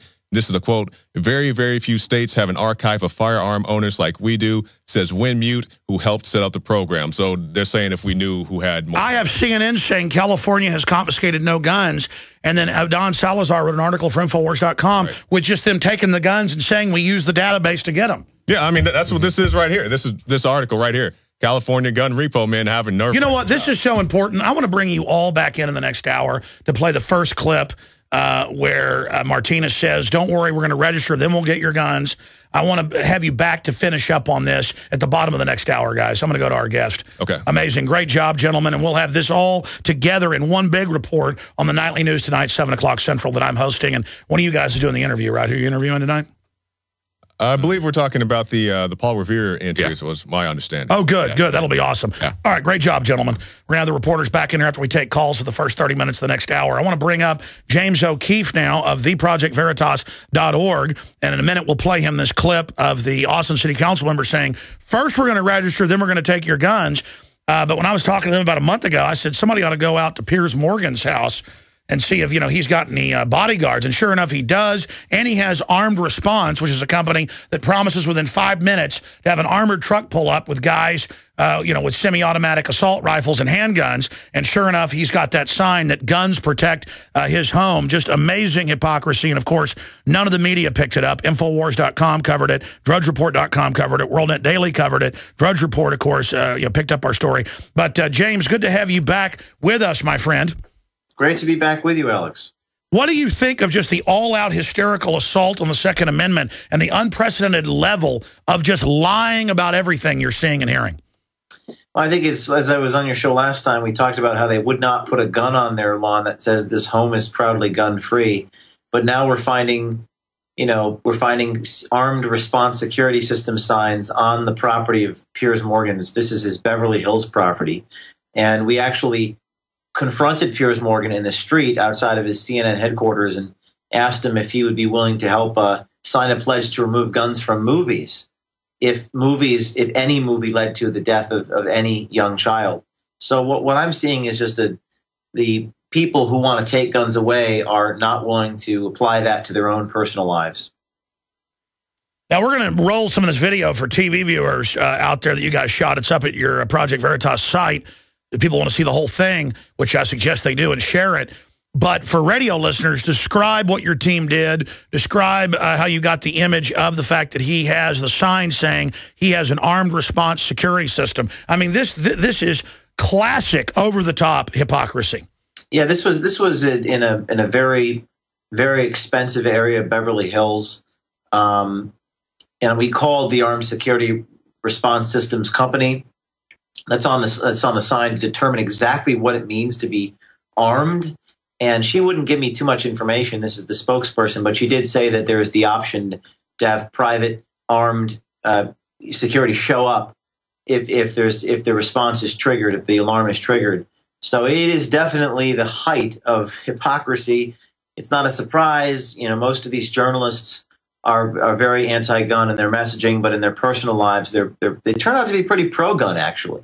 So I think we need to be doing more of just exposing the media's hypocrisy, because it is the media that is doing this. Yeah, I need to put you in contact with a group that has surveillance footage of Piers Morgan. I have the footage, but I haven't run it past legals normally myself, but I wanted to have it checked before I did anything. Well, we've had it about a month. It's Piers Morgan behind the scenes shooting guns, talking about how much he'd love to live in Texas and have guns like this. And it's high-def surveillance footage of him, and I just haven't released it yet. I guess I've now released the fact that we have that footage. There's no end to it. I'm sorry. Go ahead. No, the funny you're saying legal. I mean, you know, we deal with legal issues all the time. We're very careful not to cross the line. I mean, we didn't release Piers Morgan's personal address, but we did look up property deeds. And incidentally, it seems to be he's got a property in Calabasas, California, Beverly Hills, California. He works in New York. Some of them are registered under different names, but this is in a very ritzy area of Beverly Hills. But you know, their paycheck is more important than the principles. They're not willing to live up to the courage of their own principles. In fact, personally in their own lives, they're very pro-gun, and then publicly they're anti-gun. So they're not only hypocrites, they're frauds. It's pretty incredible to sit there and see this unfold. Do you think they're going to succeed? They say it's razor's margin in the Senate with this bill they've got, but they've set up this idea that every time there's a new shooting, it's gun owners' fault. Like every time someone gets stabbed with an X-Acto knife, like at Lone Star College in Texas, 12 people, it's the fault of anyone that owns butcher knives. I mean, it's just so asinine, but are they going to succeed with their war against reality? Well, I think that one of the things that helps them is they say that it's for the children. And there's a lot of propaganda in the news about being for the children. They're always talking about children. And that's one of the things I think that we frame the debate in a very interesting and different way. This time around, we actually went up to these people and actually said, well, it's for the children. You know, edit out guns from movies. We try to make a point about the absurdity. But I think the fact that they frame it as for the children is really what takes it into a realm where you really can't disagree with them. And I think we need to be saying, you know, what we want to do is for the children. We need to be, you know, turning it on its head. But it's definitely out of control. Our story is up at drudgereport.com right now for anybody that would like to go there under the image of the former Congressman Weiner. Police confiscating firearms from people taking anti-anxiety medication. Now they're saying, and then the State House is talking about this, and of course that's the model of the country, New York, for gun confiscation, as they've bragged, that they are going to go after everybody's guns who's ever been on any anti-anxiety. If you've ever had a prescription for Valium 30 years ago, they're now digitizing those records. They're like, hey, you know, you're stressed out. Quit drinking, take some Valium. You know, a doctor recommends that. Or here, you know, you had a car wreck or your wife died. Here, you know, go on Luvox. And then you don't like it, you get off. And then they're going to say everybody is mentally ill and take their guns. Are you concerned this could cause a civil war? Because I'm here to tell you, Homeland Security is training for a civil war. They're preparing for a civil war, while Biden is saying that they're not, but they are. I mean, what do you? I mean, do they have dreams of grandeur that they could be like Hitler or Stalin? You're asking me? Yes, sir. I don't know what exactly they're preparing for, but I think the priority for us right now, the priority for citizen journalists, is to take it directly to the media. Take it directly to Piers Morgan's front lawn. Take it directly outside of his office in Time Warner in New York. Take the fight right to these journalists because they control the message. Because they're not journalists. They're not journalists. They were assaulting one or two pro-gun guys in Austin, and then on the news said they caused a problem at the anti-gun rally. And then they said, we're going to register. Oh, I'm sorry, go ahead. It's just they're so deceptive. I mean, they're the bad guys, is my point. That's what people don't seem to understand. I mean, yes, there's a lot of government fraud and lying going on, but I think the priority is to take it directly to the journalists, take it to their doorsteps, take it to their companies, point out the hypocrisy in their personal lives, and that will ultimately discredit them. And it'll have a huge impact on any legislative battle because the media owns the message. So I think that the priority of Project Veritas is to highlight the hypocrisy of the journalists themselves. There needs to be more people doing that. People I don't think they underestimate the power of our media, the power of the hypocrites at CNN and these other places. Well, so I mean, CNN and all the media numbers that come out every month show this. All of the dominant media is no longer dominant. They're a shadow of their former self. I mean, Larry King 15 years ago had 10 million viewers some nights. When he left, it was 1.5 million, and now Piers Morgan's lucky if he gets 500,000. And I guess we just don't put on airs. Your videos are seen millions of times. My films have been seen hundreds of millions of times just on YouTube alone. I reach 1 million people an hour. That, by the way, is a very conservative number because I want to be conservative. 3 million a day, 15 million a week, one way or another. I mean, maybe I should dress in royal robes and wear a crown like these people basically do because they are the mouse that roared. Well, they still have a lot of power. ABC, NBC, CBS News. They still carry an ampliphone and a megaphone, and I think that a lot of people, they do watch our videos, they do get the message, but a lot of other people are just sort of still watching network news. And sure, but what I'm saying is, yes, you're right. They still have power if they all gang up and say the same thing in the same order. But even that's not working. I mean, you've seen the White House publicly admitting that, quote, Drudge is quote, causing them to not even be able to talk to anybody. I mean, one website has got them literally crapping their pants. That's right. And but I think there's a lot of people are afraid. There's a lot of citizen journalists. Drudge was a pioneer, but a lot of them are afraid. And I think we got to stick together and break stories that they got to force the media to talk. And the way that I've found with our stories, to force the media to talk about what we're doing and force them to cover it, is to talk about the media, is to expose the media and expose the fraud, like we did at NPR, like we did with the To Catch a Journalist series, like we did with the recent signs on the lawns of journalists like Piers Morgan. Go after, investigate the journalists, and I think you'll break through that media firewall and actually get onto some of these mainstream programs.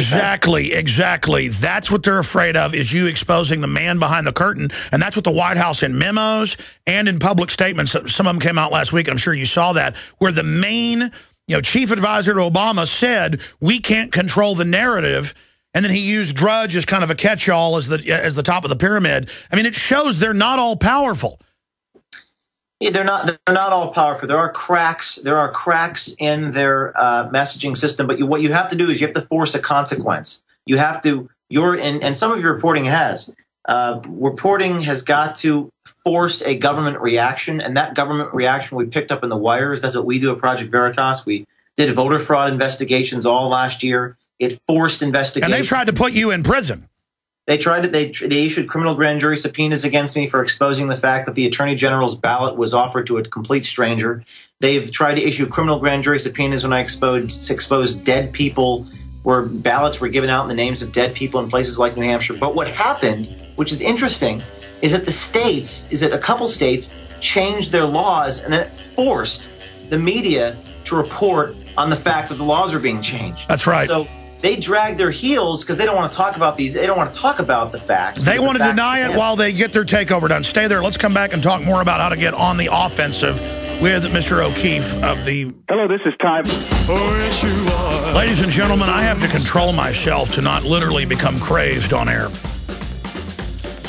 And it's because I'm the type of guy who's real laid back fishing, laid back with my wife and my kids. real calm my whole life until somebody starts something with me. And then I turn into an absolute maniac. I mean, it's just my instincts. You come over and punch me in the nose, you may kick my butt, but you better get ready to be attacked 110%. You know, blackout time.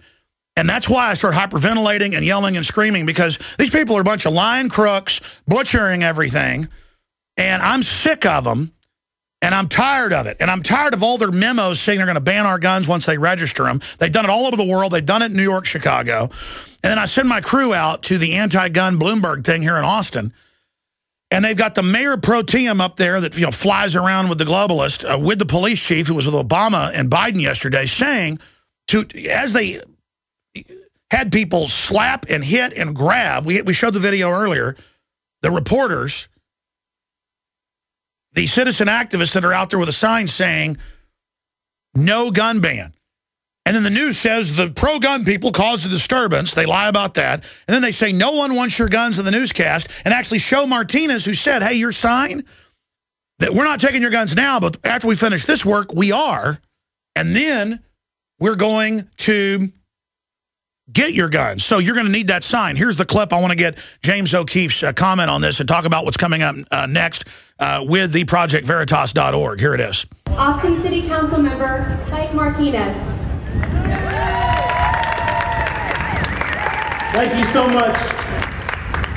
I've got a proclamation on behalf of the Mayor and City Council that we want to present, but I want to say a couple of words, and I'll be brief. First of all, to the gentleman that's dying for attention, someone needs to inform him that there is no gun ban currently, but because of the work that we're doing here today, we will make your sign legitimate shortly. So you hang on to that. And he's somebody that's called for taking the guns. So that's from a larger report I did. James, what do you say to that, where they'll admit they want to get the guns, but then they lie on the news and say, oh, we don't want your guns. We come in peace. I would go to that guy. I mean, you know, Saul Alinsky would say a tactic that drags on too long becomes a drag. But when it comes to that guy, I'd love to go to his house and offer one of our "This home is proudly gun-free" signs, and see if he'd be willing to live up to his own book of rules. I doubt he'd be willing to do that.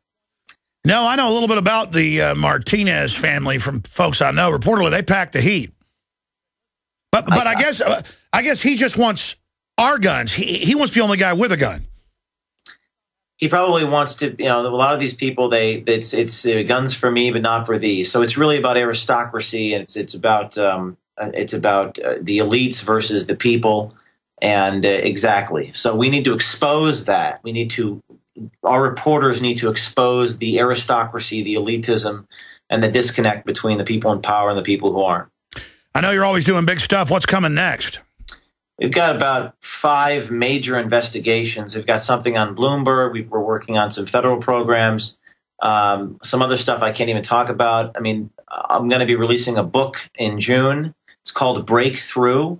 It is an adventure story about all the things we've done, all the various government organizations we've infiltrated, and the reaction, and how to survive. It's a hopeful story. What a great book! It's a blueprint on how to become real citizen journalists like you've done.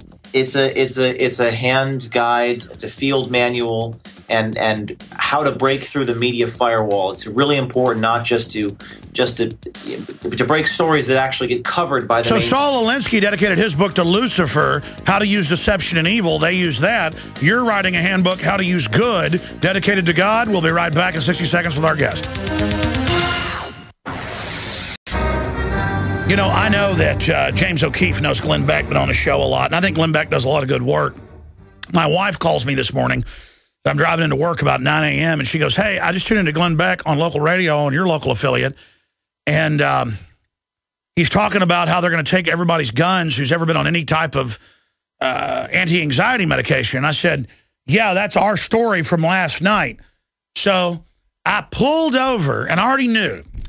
And I went to Drudge, and there was our article. It's on Drudge right now, middle column.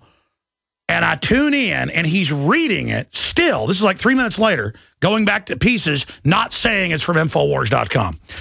And, you know, here's the deal. And then not saying it came from DrudgeReport.com. My issue, maybe I missed it, but it's any time I tune in. You know, we don't copy him, he copies us, which I don't mind if he didn't attack us. See, I've got James O'Keefe on here because I just want a future for my kids. I think the guy's a hero. I think he's a model for all of us, like We Are Change is. And I've done this trailblazing work. Copy us and do it better. This is how we're going to beat him. That's why when his book comes out, I'm going to buy thousands of them and sell them on Infowars.com. I'm ranting here. I didn't mean to go off into a Glenn Beck thing. It's just that we need more people to fight this tyranny because these are real authoritarians. Knowing them as good as you do, knowing how criminal they are, do you think I'm wrong in saying this is really a dangerous group of people? No, Alex. You know, I've lived it. I'm one of the. There are a number of us who've lived through it, but I mean, I've been detained, I've been sued, I've been slandered, I've gotten defamation settlements from journalists. I've been through just about everything you can go through in your 20s.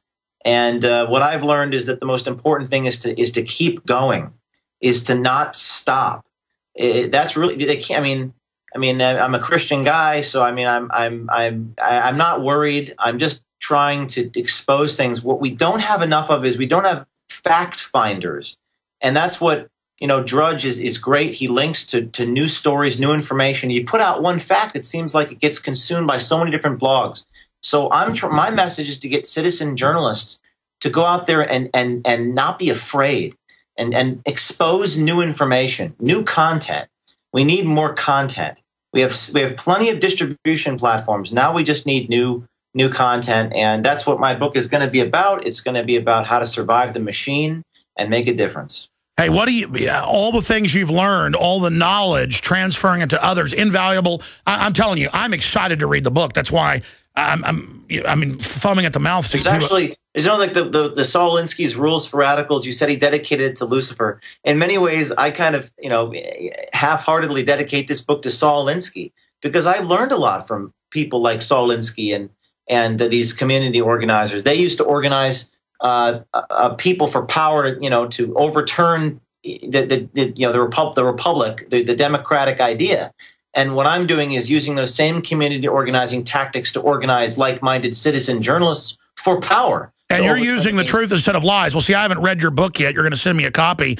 I mean, I guess there's not even copies out there yet. But you notice I peered into what was happening because I get what you're saying. Maybe if you still have time to change the forward, you know, make the joke about dedicated to Saul Alinsky, but no, not really. He dedicated it to Lucifer. He used lies.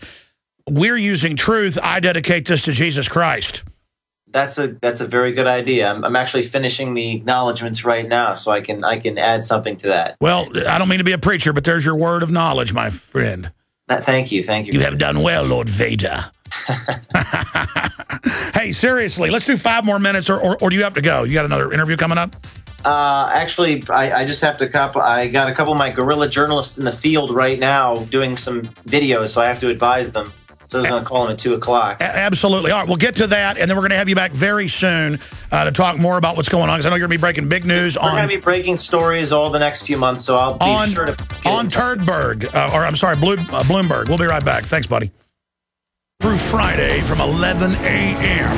until 2 p.m., we're here live, and I am waging war on the globalists. They work for foreign banks that openly announce they're establishing an authoritarian, tyrannical world government. Financial Times of London, their editor 4 years ago, wrote, "And now for world government," and said, you bet we're secretive, you bet we're authoritarian, and we're smarter than you, and we're going to run your life. And you know what the whole plan is? Bring in world government, cut off the resources so they can socially engineer you and your family, get rid of the family. You'll all live in these government dormitories with basically it's a bunch of nobodies who can't win in a normal society, being good-looking, smart, hardworking, funny, inventive. They form gangs. Because it doesn't matter if a bunch of mangy hyenas are nothing compared to a big lion. You get about 20 of them, they can kill any lion they want. And that's what this is. That's what this whole thing is throughout history, is you've got people in gangs and people that gravitate towards gangs, government gangs, police gangs, corporate gangs, bureaucratic gangs. And you've got a bunch of foreign offshore banks.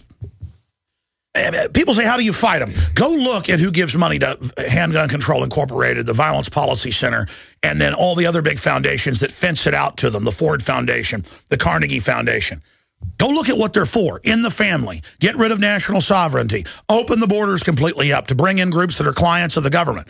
I wouldn't be against 50 million people from Mexico if they were loving George Washington's Second Amendment private property, because it's the content of the minds. I don't care if every Californian moves to Texas, except they flee what they've done there, because I'd say California is prettier than Texas on average. I'd love it if it was like Texas. I'd probably live there.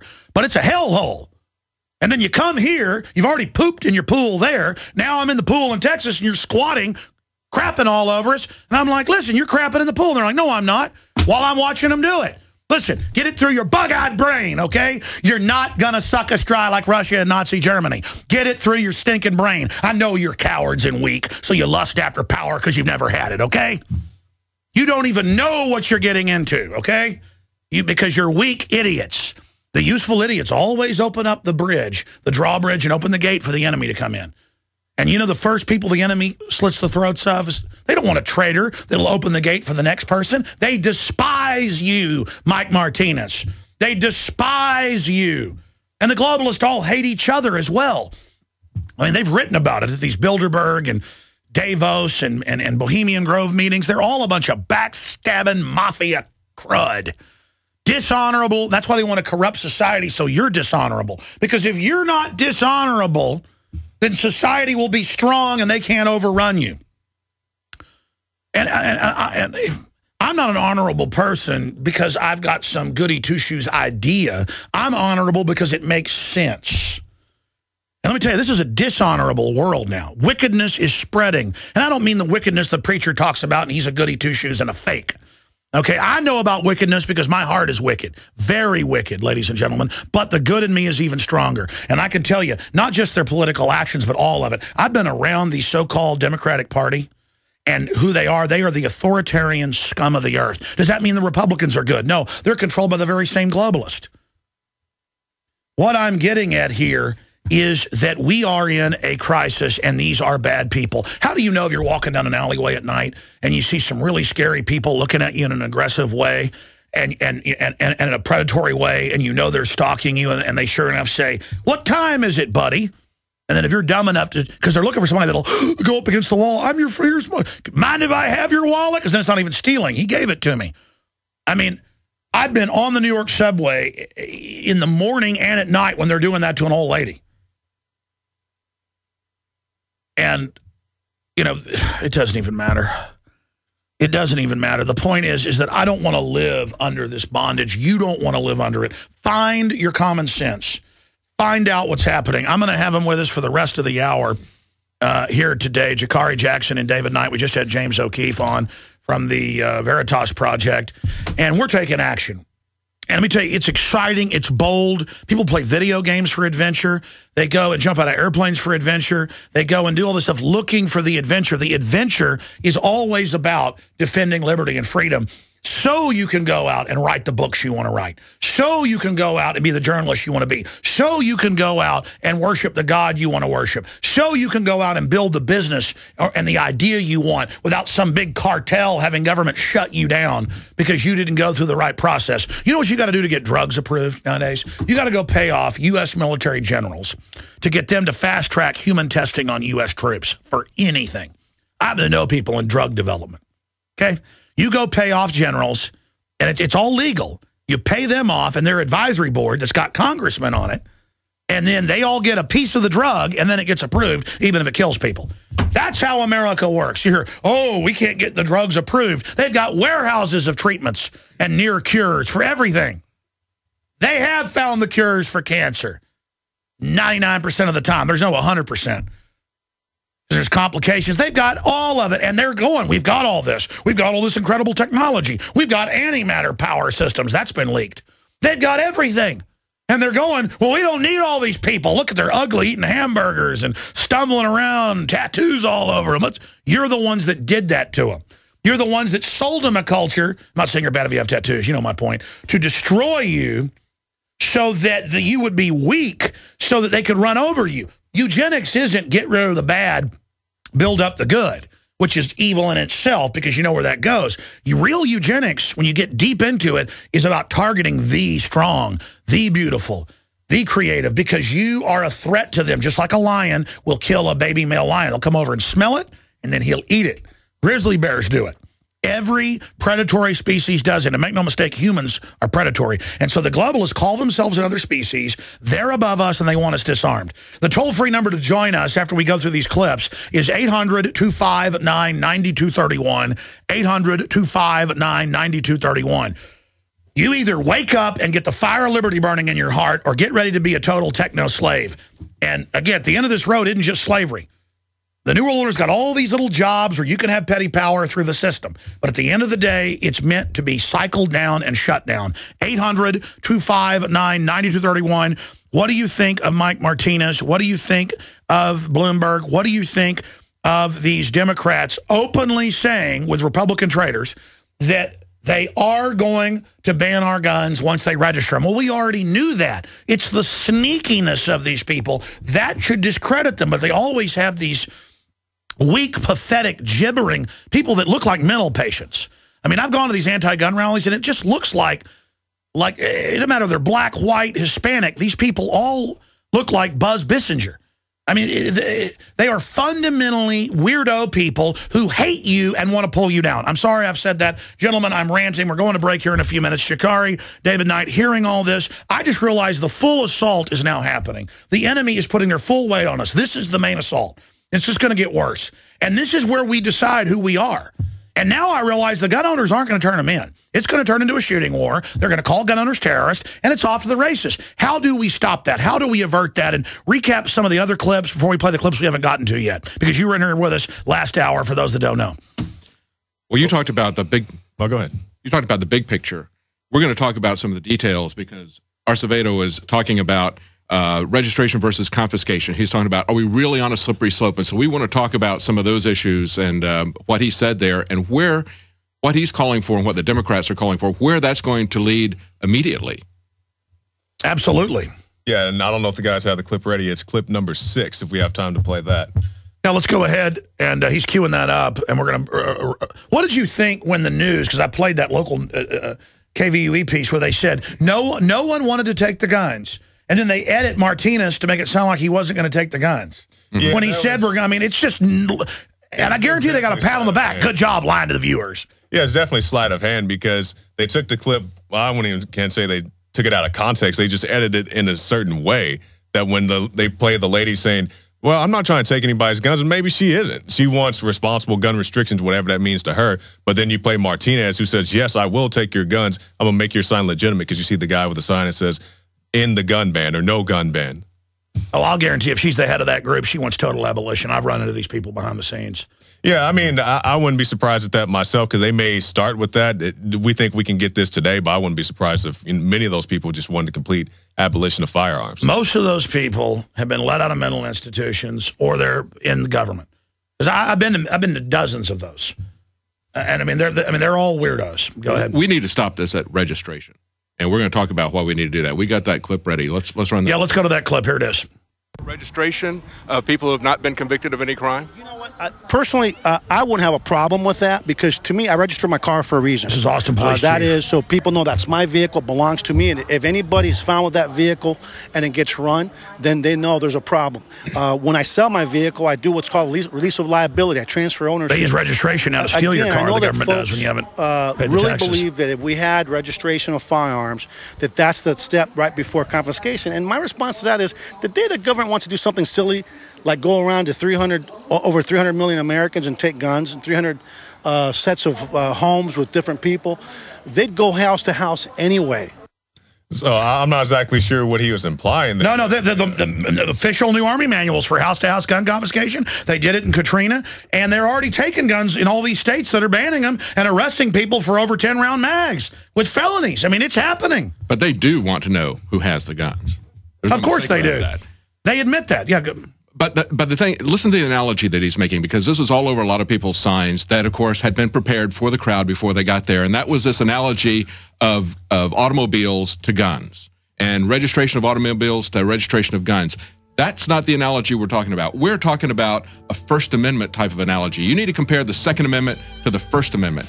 The First Amendment says you'll make no law. The Second Amendment says you shall not infringe. And the only difference between those two is they understood they were going to come after the Second Amendment gradually, incrementally, around their edges, okay? And that's exactly what this registration stuff is. It's an infringement. And then they say at the rally, we're going to ban your guns after we register them, and the news spins it and says, relax, relax, this isn't an assault, lay down.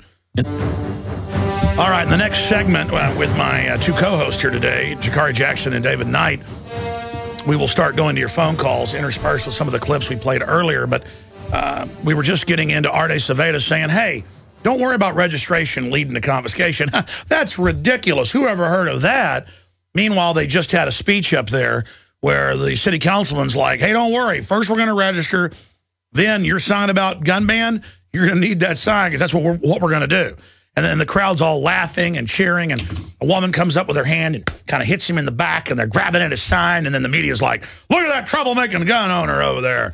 And we don't want your guns. It's like, folks, this is military operations. They found in World War I, if you had speakers blaring, this is not an assault, even though troops were coming over, the French and Germans did it back and forth on each other, that people wouldn't fight as hard.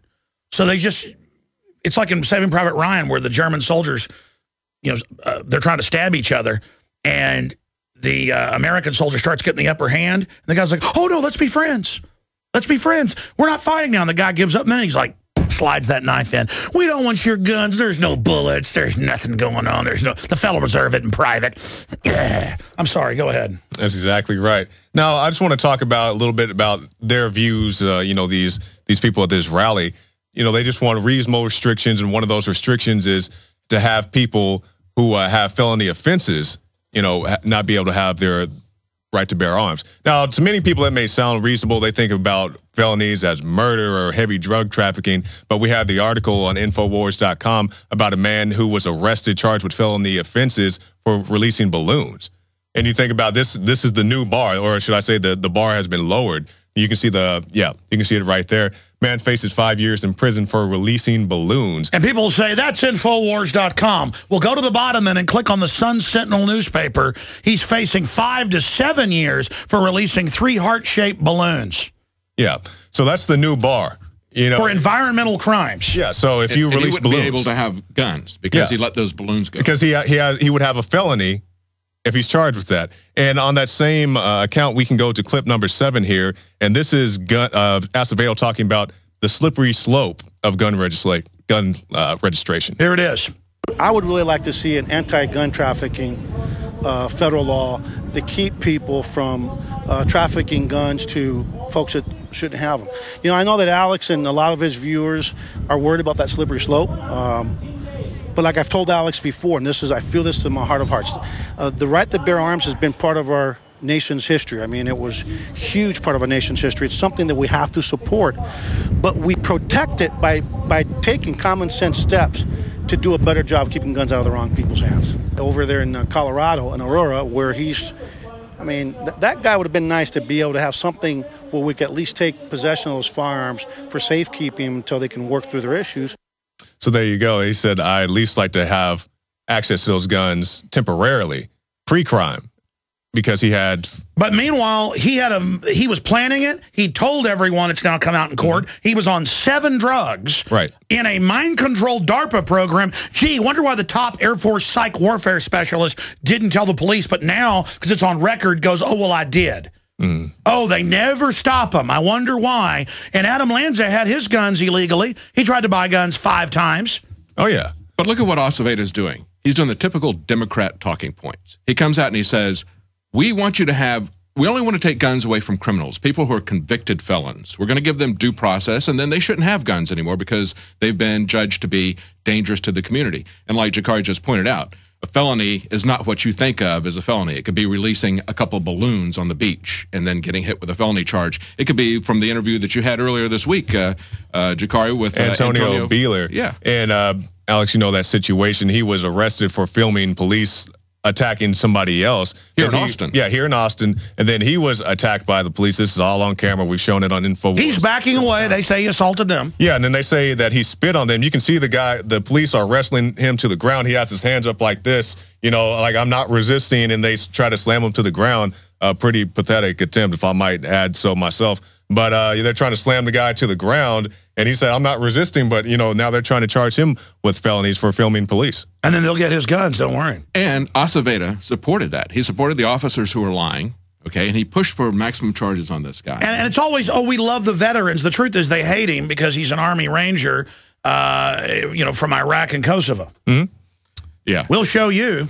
Yeah. But it's exactly, you know, what we're talking about. They're taking a fundamental right and they're turning it into a government-granted privilege. And first he tells people, don't worry, we're only going to take rights away from convicted felons. But then later he turns it to anybody that a psychiatrist points a finger at. And that's what they're calling for. They have a bill in the Texas legislature where the police just say they think you're acting mentally ill and your guns are gone. Exactly. I mean, that's Soviet Union. Mm-hmm. But it's okay because Arte Acevedo's so nice. And that's what he's a friendly guy. He is a friendly guy. I'll give him that. He is a friendly guy. Just don't turn your back on him. We'll be right back. Gentlemen, we're back live, going to your calls here in a moment. We're just seeing a rampage of authoritarianism out there on every front. So many fronts I can't even keep track of it. We're going to go to Dean, Paul, Kent, Mark, Sean, and others here in a moment. The toll-free number to join us is 800-259-9231. Gentlemen, let's get to some more of these clips. What's up next, Jakari? Well, actually, we have the last clip, and I'll let David introduce this one because he actually asked the question. Well, basically, we just wanted to see if he's having trouble getting ammunition. You know, there's reports. It was actually linked to Drudge, I think, 2 or 3 days ago, where they're talking about police departments couldn't get ammunition. The Tennessee Highway Patrol couldn't get ammunition. The lead story was some police department where they're putting off their qualification because they couldn't get sufficient ammunition. So I asked Art Acevedo if the Austin Police Department was having any trouble getting ammunition. Here's what he said. One quick question. Are you having any trouble getting ammunition? No, actually, no. So when we heard that, we went out and we looked around Austin to see if we could buy any ammunition from sporting goods stores. And we Slim pickings. Yeah. And that piece is tonight.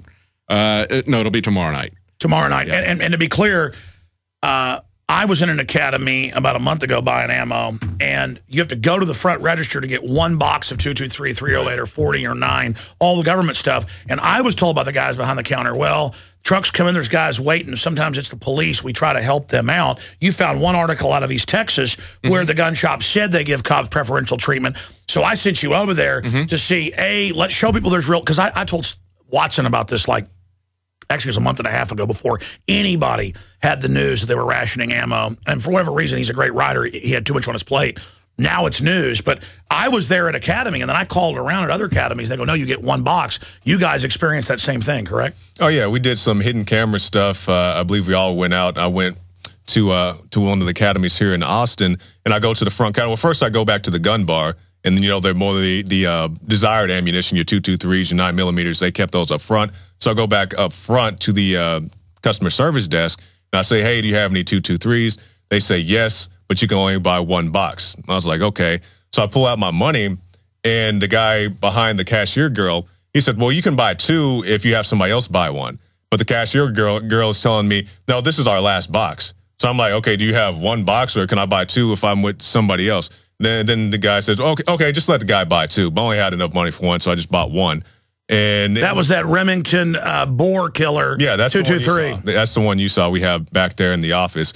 So it definitely is bullet rationing, and even they resorted to the point of lying to you. You know, if you go in there, you want to get more than 1 box, and just instead of saying, sir, you can only get 1 box, like, no, this is our last box. Well, see, I was told more because there was 3 guys, and I bought a couple shotguns. And one guy was shaking because it was me. And they go, don't worry, he's just a weekend guy. And of course, all these listeners come up shaking my hand. And I go, okay, I want that shotgun, and I want that shotgun, because you can't ever have enough shotguns, semi-autos. And the guy's going, you can't have 2. You can't have 2. And why can't you buy 2? Well, he goes, we got to fill out an ATF report, you know, that wherever you buy 2 rifles. And the manager goes, no, we don't. And I'm going, well, now tell me, how do I get 223 more than just 1 box? And he goes, well, we were selling it right out of the truck to whoever got there first. We try to help the police out first. So I think Acevedo Maybe he's getting them from the feds, Homeland Security. I mean, he's certainly got connections. Oh, yeah. He's up all week with talking to Biden. And he's not just standing behind him. He's on the news with the vice president. Yeah, and he's very confident. He said, no, I have no problems getting ammunition. El Diablo. We've seen the articles in other organizations, police organizations, where they're having trouble getting ammunition. Some gun stores are even making their own now, just to supply. And we have to understand, too, we touched on it at the very end of the, just before the break, but the argument that he's using, the standard Democrat talking points is, don't worry, we're only coming after dangerous felons, and they've had due process. But then as they talk, they spin it and say, and anybody that a psychiatrist deems to be dodgy, a little bit dodgy. So it's not a court. It's the psychiatrist, psychologist that are public drug reps pushing drugs on kids. Their answer is, all our Prozac heads keep shooting everybody up on, so now let's put more people on it. And you lose due process. And not only does that person lose due process, but everybody in the household loses due process. Remember, there was that story that we covered, I don't remember where it was, but the kid had... the water gun. The water gun. And they went in and confiscated the dad's guns. Well, that was on Monday. The bullies are beating them up, so they joke, we could squirt them with water guns. I brought water guns to school. I mean, you name it. We threw footballs at each other all day. I mean, you know, whatever. Of course, they banned dodgeball. There it is right there on the screen. Yeah, there it is. And they come to the house and they go, well, when he moves out when he's 18, the kid's 10, you can have your guns back. Maybe. Yeah, maybe, took $6,500 worth of guns from him. Just confiscated them. Because his son... No judge, no jury, no nothing, just the police are God. Because they had registration information on him. They knew that he had a gun. Because there were other kids, they didn't go after the other family. And again, that's Long Island. So the issue here is they just do whatever they want now. Yeah. I mean, there's not even a law to do that. And they want that nationwide, just color of law. Folks, tyranny is when they do whatever they want. And it's here. And by the way, you notice they're announcing, we're going to take the federal pension funds to prop up the derivatives now. And we're going to take your 401k now, or part of it. And you know what? There is that new thing on investments, that new extra tax. And there is that payroll tax on poor people. Right. And I mean, how long can they get away with this level of con artistry? I mean, I just don't get why people can't see it, because I used to work for the city of Tulsa back when I still lived in Oklahoma. And when I was, coming in and filling out all my paperwork, they asked me, would you like to invest in the retirement plan? And I just seen on 60 Minutes, it was some town, I can't remember where it was. They just came in and took everybody's retirement plans who worked for the city for, 30 plus years. So a lady's looking at me across the desk like, do you want to sign up for our retirement plan? I'm not going to be a retirement plan. Do you know why they think it's all about to collapse? You got hundreds of cities, even some big ones going under, all over, not just in Michigan, but California, you name it. In the last 3-4 years, the city managers and 3 or 4 other key people, some of them getting paid $800,000 a year in even small towns. It's come out in California. Doesn't somebody in California make more money than Obama? No. There's a city manager in a small town that made $800,000. Why not? They can do whatever they want. Guys, type in California bureaucrats paid $800,000. It was like $844,000. But the point is, they've quietly moved into their other private pension funds that they know have been protected. And they're going to loot everybody else's. I mean, you cops following these criminals' orders, you really think you're going to take our guns and not have everything you've got taken? I mean, Mexico has triple the resources in major studies you can look up that the U.S. does. Oil, gold, timber, soils, volcanic. I mean, the whole thing's, except for a little bit of the north, is the best soil in the world. And Mexico can't get anything going because the El Jefes don't want people doing well. Yeah, there it is. There it is, who reportedly had a combined salary of $1.6 million. Oscar Hernandez, the mayor of Bell, California, and the city council accepted the resignation of the city manager, Robert Rizzo, assistant city manager, Angela, how do you say that, Spacisa, and police chief Randy Adams, who reportedly had a combined salary of $1.6 million. And see, that's not even the worst one. People in California finally went, you're taking my house for property taxes because I can't pay it because I have a medical issue or whatever, and the insurance won't cover it? You're taking my house and you make $800,000 a year in a town of 50,000 people? Yeah, that's how it works. That's exactly how it works. And we've already seen precedents of this. In Illinois, they had the teachers union. The teachers' employees had a state pension. And, of course, the state comes in and borrows against it to the hilt. And that was one of the things that they came in and said, let's try to, they actually voted, the teachers actually voted to have private pensions. So they would actually have an account with their name on it, and they had transparency to see what was there. But now they're going to come after the private pensions. And they're not going to borrow it. They're just look at Europe in the final orgy. They're going after the billionaires now who aren't on the inside group and taking all their money. And it turns out the really insider guys are all tax exempt. Oh, yeah, because they're giving you a haircut while they just rip money out of your account, and it's amazing to me that people don't think that it can happen here. Notice the first week they reported on it, and now you never hear about it again. Right. And they took 100% of some accounts. Yeah. Because why not? They got away with 10%. Because there's no guns in Cyprus. Only the government has them. And boy, I've talked to folks that have been to Cyprus. It's highly paramilitary. You know, soldier cops with machine guns, but you don't have them. And guess what? You don't have your bank account either. Wow. All right, I want to go to some phone calls, but we never got to clip number 2, which I guess is a repeat of Martinez, and I guess Art Aceveda. Yeah, I think the biggest thing is that they went out and intimidated the 2 guys with pro-gun signs. A lady hits them in the back. It's weird. I mean, I love women to death. They're heckling. But it's weird how women will hit you. They'll kind of just like that. She like pow with their fingers, hits him, and then they cuss at him, and then he's bad because they did that. Yeah, and they're heckling the guy, and I don't know if it's in that clip, but you can hear one of the ladies saying, "Oh, is this your bodyguard?" to the smaller guy, and they're making fun of him, and you can obviously see him. They're covering his sign, but they're the bad guys. And then Aceveda comes over and like leans into him. What do you think? This is America? This is Cuba. Well, it's key to remember what Martinez said, you know, when he got pushed and when he got his blood up. He said, we're going to make your gun ban sign come true. What's the one where Art Aceveda says, I want to confront Alex. I'm not taking the guns. I don't know if we have that one. We need that for the nightly news with that, then cutting to all the gun grabbers saying, once we register, we're going to get them. That's right. We'll get that. And the registration. And it's so fake. He's like, how dare Alex say that? It's just so fake. You know, it's like you catch your. Have you ever had your kids when they're stealing candy or something, and they try that thing of acting angry, and then you see the wrapper sticking out of their pocket? I'm sorry.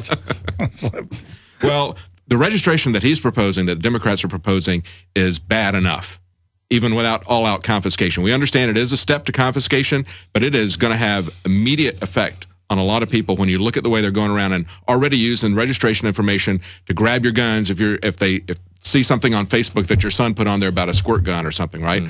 So, you know, that's a serious step right there. It's changing a fundamental right into a privilege. But outside of law, they're kicking kids out of school for their pastry looking like a gun, right? Or a G.I. Joe toy or a Nerf gun. They're just doing it. Like he said, brainwash, turn people against guns. Yeah, when they locked down the school because you brought your Nerf gun. I mean, it's so ridiculous. And we need to understand that these constitutional sheriffs that Acevedo attacked, these are elected officials, okay? Police chiefs are not elected. They're appointed bureaucrats, okay? And like Sheriff Mack said, any gun law is illegal. And he did go to the Supreme Court. He did fight the Brady Bill and all the way to the Supreme Court, and he won. So they just changed it. Right. You know, it's just amazing that we've gotten to this point. All right, let's go to the phone calls here. We're going to go to Dean, then Paul, Kent, Mark. Sean, thanks for calling in today. By the way, Infowars Nightly News tonight. We've got one of our reporters' first pieces on the street. It is incredible. We got the majority of Austinites we talked to did not know what dihydrogen monoxide was. We've redone that piece that Penn and Teller did 9 years ago, and they said ban water.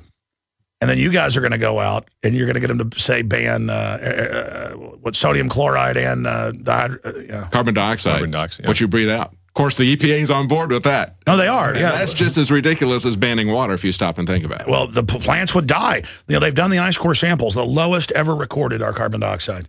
Plants grow faster, healthier. There's more oxygen. Humans live longer. Absolutely. It's almost like the Earth's losing its atmosphere. They think all those A-bombs and stuff they detonated, the U.S. military in the 60s, the upper atmosphere may have blown holes in the atmosphere. But that's good. Just say the atmosphere is bad. Yeah. I mean, just kill everybody. Kill babies. I mean, your kids don't belong to you. No, and I saw the tweet. I think we posted on Infowars. She goes, Jesus says I love you. Which I'm sure he does love her. But, I mean, regardless. It's just a flippant thing. Your kids belong to the collective now. It's like you're joining the Borg. And then you're not allowed to even criticize it. She goes, I forgive my enemies. That is nothing new, though. That's a Ford Foundation deal where they go, I'm with Jesus. Yeah, but I mean, that whole thing about, your kids belonging to the state, that goes all the way back to Plato's Republic. Oh, yeah. He wanted absolute control over everybody, and he wanted to destroy the family. He didn't want anyone to even know who their parents were so the state could completely control them. That was his prescription. And that's what North Korea's done. And then some guys accuse me for talking about the allegory of the cave that I support Plato. That's how dumbed down even pseudo-intellectuals are. If I go, it's like Plato's allegory of the cave, which is a really good allegory, then I support Plato. I mean, it's just like, I never knew I was that smart. You guys feel like you're super smart. It's just normal. The general public's a bunch of idiots. I don't know. Do we have the calls? Absolutely, Jakari. Look at that. Jakari, which means friend of callers. Let's go to Dean in Virginia. Thanks for holding her on the air. Hello, Dean. Good thing I didn't go to him. He's not there. I wanted to hear what Dean had to say. John, are you there up at the network? Yeah, we've lost talk back to the network in Minnesota. So that's what that reason we may not be able to take callers. So see, it's magic. Again, Genesis, can you hear me? Have we even been off the air a while, or who even knows what's going on? All right, yeah, we're reconnecting with the network. And I want to hear what you have to say, Dean, so don't oh, the call system is locked up in here. So that's why we got to keep scanning like we're air traffic controllers. Scanning. Well, let's talk about this constitutional sheriff stuff. I mean, you know, we need to get behind these sheriffs. We need to have someone who is going to stand with the law. And, you know, we don't need the Supreme Court to tell us what the meaning of not be infringed is. We pretty well can understand that. Yeah. And, you know, going all the way back to when this was the first idea came out here, Marbury versus Madison, that was where they established the fact that they were going to have the Supreme Court review all the laws. That was not an established fact. Jefferson attacked that from the very beginning and said, if you do that, you've turned the Constitution into a suicide pact. Let me read a quote from him. He says right here, in denying the right they usurp of exclusively explaining the Constitution, and he's saying that the Supreme Court should not exclusively explain the Constitution. He says, intending to establish 3 departments, coordinate and independent, that they may check and balance one another, it's been given according to this opinion, that is Marbury versus Madison, to one of them alone, that is the Supreme Court, the right to prescribe rules for the government of the others, and to that one too, which is unelected by and independent of the nation. In other words, these are politically appointed judges that are going to stand over and have final say-so over every law. And Jefferson said that was not the checks and balances that we had for the federal government. Certainly isn't the checks and balances that are there with the people and with the states. And that's what the 10th Amendment is about. It says rights that have not been expressly, or powers that... Yeah, hey, hold on one second. I got to be engineer on air, too. Hey, guys, I've lost connection to the network, and I guess I need to get some intel on that. What's going on, network?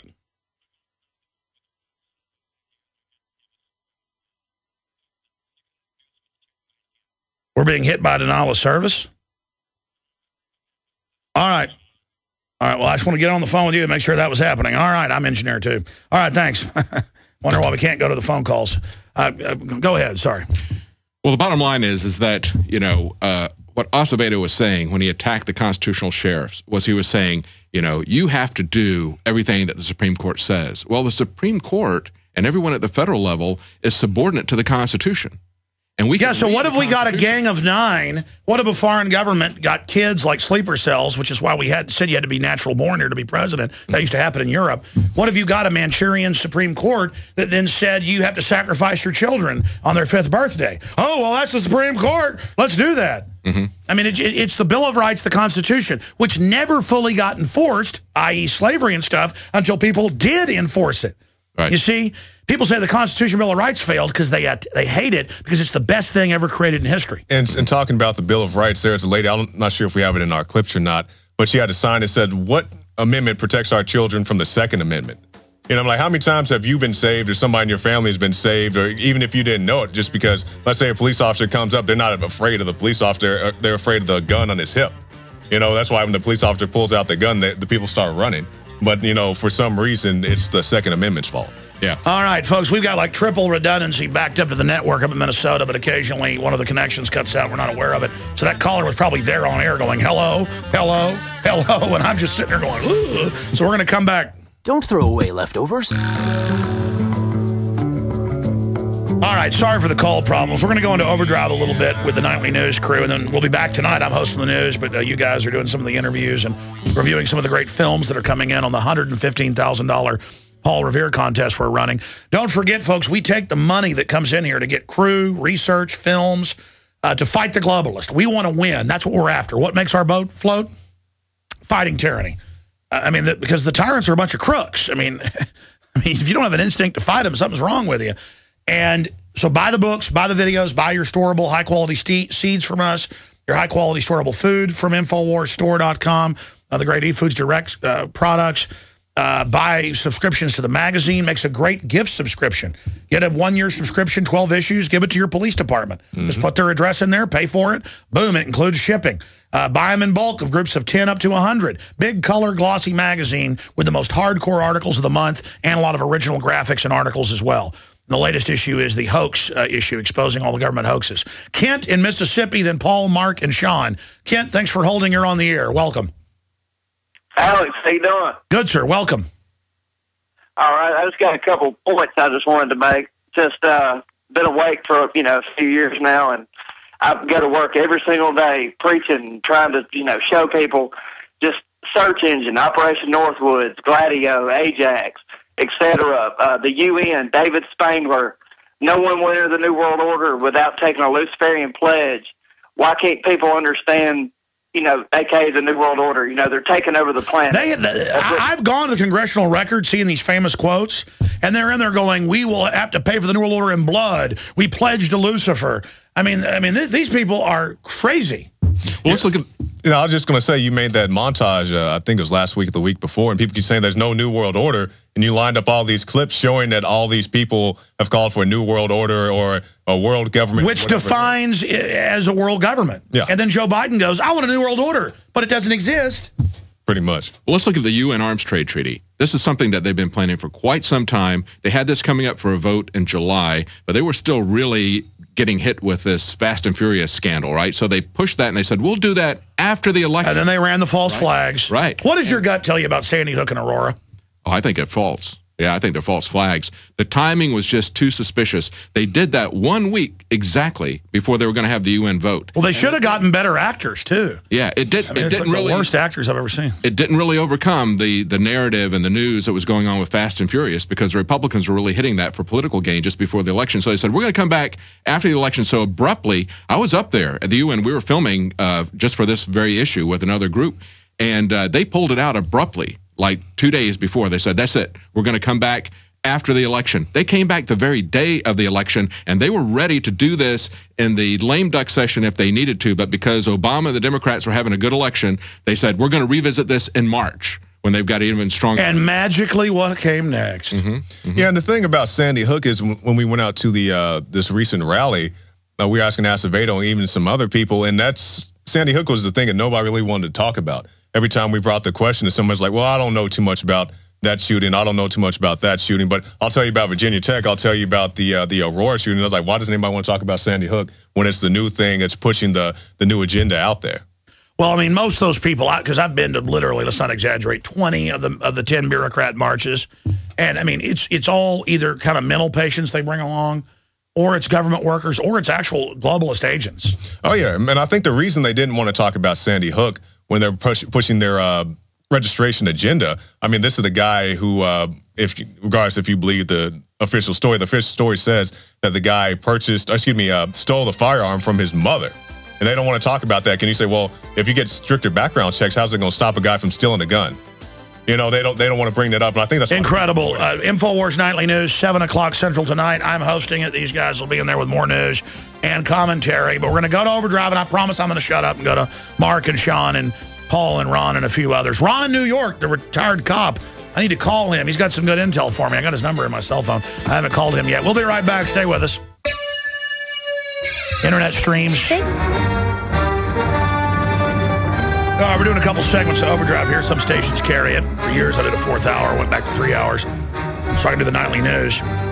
Let's go to your phone calls. Jakari Jackson's in here with us, along with David Knight. And in the next segment, let's talk about one of our new reporters in the report that's coming out tonight. This is pretty hilarious, but also pretty scary, pretty bombshell. Let's go to Mark in Pennsylvania. You're on the air. Go ahead. Guys, get your pen and paper. I'm calling you from Philadelphia, but I'm originally from Missouri, southern Missouri, Springfield to be precise. There's something happening in Missouri right now. A couple of guys put together a Second Amendment Preservation Act. It's House Bill 436, Senate Bill 325. And the 10th Amendment Center is calling it some of the most powerful legislation to come from any state in a long time concerning the Second Amendment, but also related to the 10th Amendment, and here's why. Effectively, if you read the detail of the bills, it effectively nullifies the Firearms Control Acts of 1968 and 1934. I've been trying to get the word out to as many people as primarily Missourians to let them know to call their representatives, call their state senators, and hammer this down, because this could be breakthrough legislation not only for Missouri, but for the rest of the states to follow suit. Sounds good to me. I mean, look, I called for the Second American Revolution 6 months ago, and I said it'd be a states' rights movement, not to destroy the Republic, but to recapture the Republic and then re-upload it. It's like we got to kick the virus out and then re-upload the software. Exactly. It's what we were just talking about before. We've got to get behind constitutional sheriffs, and we've got to get behind state legislators who are going to stand for the Constitution, and more importantly, are going to stand for our individual rights, which transcend even the Constitution. The Constitution recognizes it. Only points out, like the Ninth Amendment says, hey, all rights not listed here doesn't mean they don't exist. I mean, it's yeah, that's the thing. They want to make your rights a privilege, as David keeps alluding to. Absolutely, man. That's a great point, caller. A great point, Mark. I hope that you'll and don't just count on us to know about something. Shoot a YouTube video. Yeah, it's like the Veritas Project guy said, very successful targeting the globalist, and he said, "Look, we need other people to do this. This is what's going to beat them." Right. And we need to just. Obama's like, swarm them. I need you to help me get the guns. That's because they don't have the people. I mean, literally, Obama's supporters on average, and again, I'm not a Republican. Republicans act like they're constitutional, have a lot of better ideas, but they're sold out and controlled. With the Democrats, I mean, you've got to be really dumb to want to be a communist. I mean, you've got to be really dumb to, and I think these clips get thrown away after you use them, like that state rep. I mean, these people are really dumb. What do you do when idiots are running things? Well, half is, well, I won't say half, but a good portion of his supporters aren't even real, because we've shown those reports about how the Twitter followers and all this other stuff is cooked up. 70+% of Obamas are fake. Yeah, so, I mean, they're not all there, but they get people like these mom groups every now and then to go out there and do a little dirty work for them. Well, we'll check those out. That's Missouri, and it's House Bill 436 and Senate Bill 235. Absolutely, Mark. Anything else?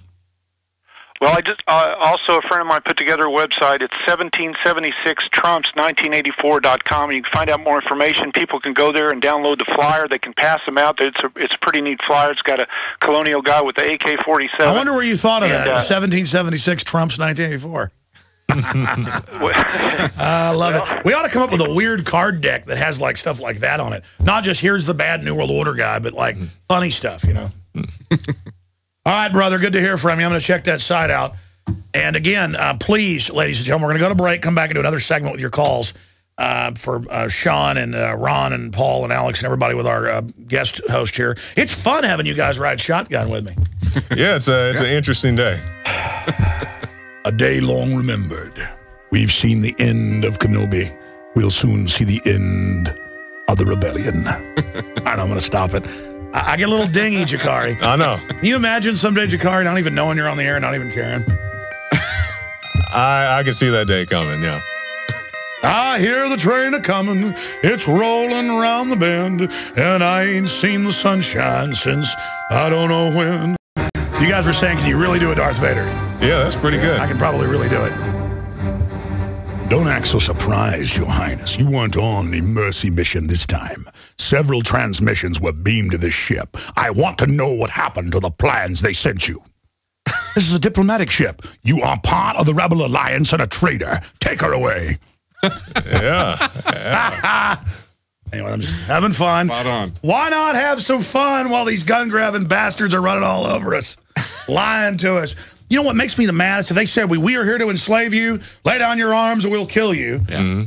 But then we'd organize and defeat them. Instead, it's like, we want to be your friend. No one wants to take your guns. Well, get it, little bastards, got us as we can. Oh, hi, we're your friends. Oh. I mean, I'm like, I'm sick of these people. Yeah, I think we all are. Yeah. And that's what we saw at this rally. That's what we saw everywhere at this rally. I don't want your guns, right? And then we had the one Martinez said he did. And then everybody cheering. It's like, yeah, if we can get the guns, we'll take them. Yeah, we'll take them. Yeah. And they want to live like Chicago or New York. They love it. Yeah. Yeah. But let's understand that they're talking about taking due process from people right now with these registration bills. They're going to take that due process and, quote unquote felons. Okay. People who let go of balloons. It's like, oh, just felons and by the way, get rid of due process. Or even people who are alleged to be felons, like Antonio Beeler. Yeah. Sorry, I keep losing his last name there. No, he said everybody always makes fun of him and goes, Bueller. Yeah. Bueller from the Ferris Bueller.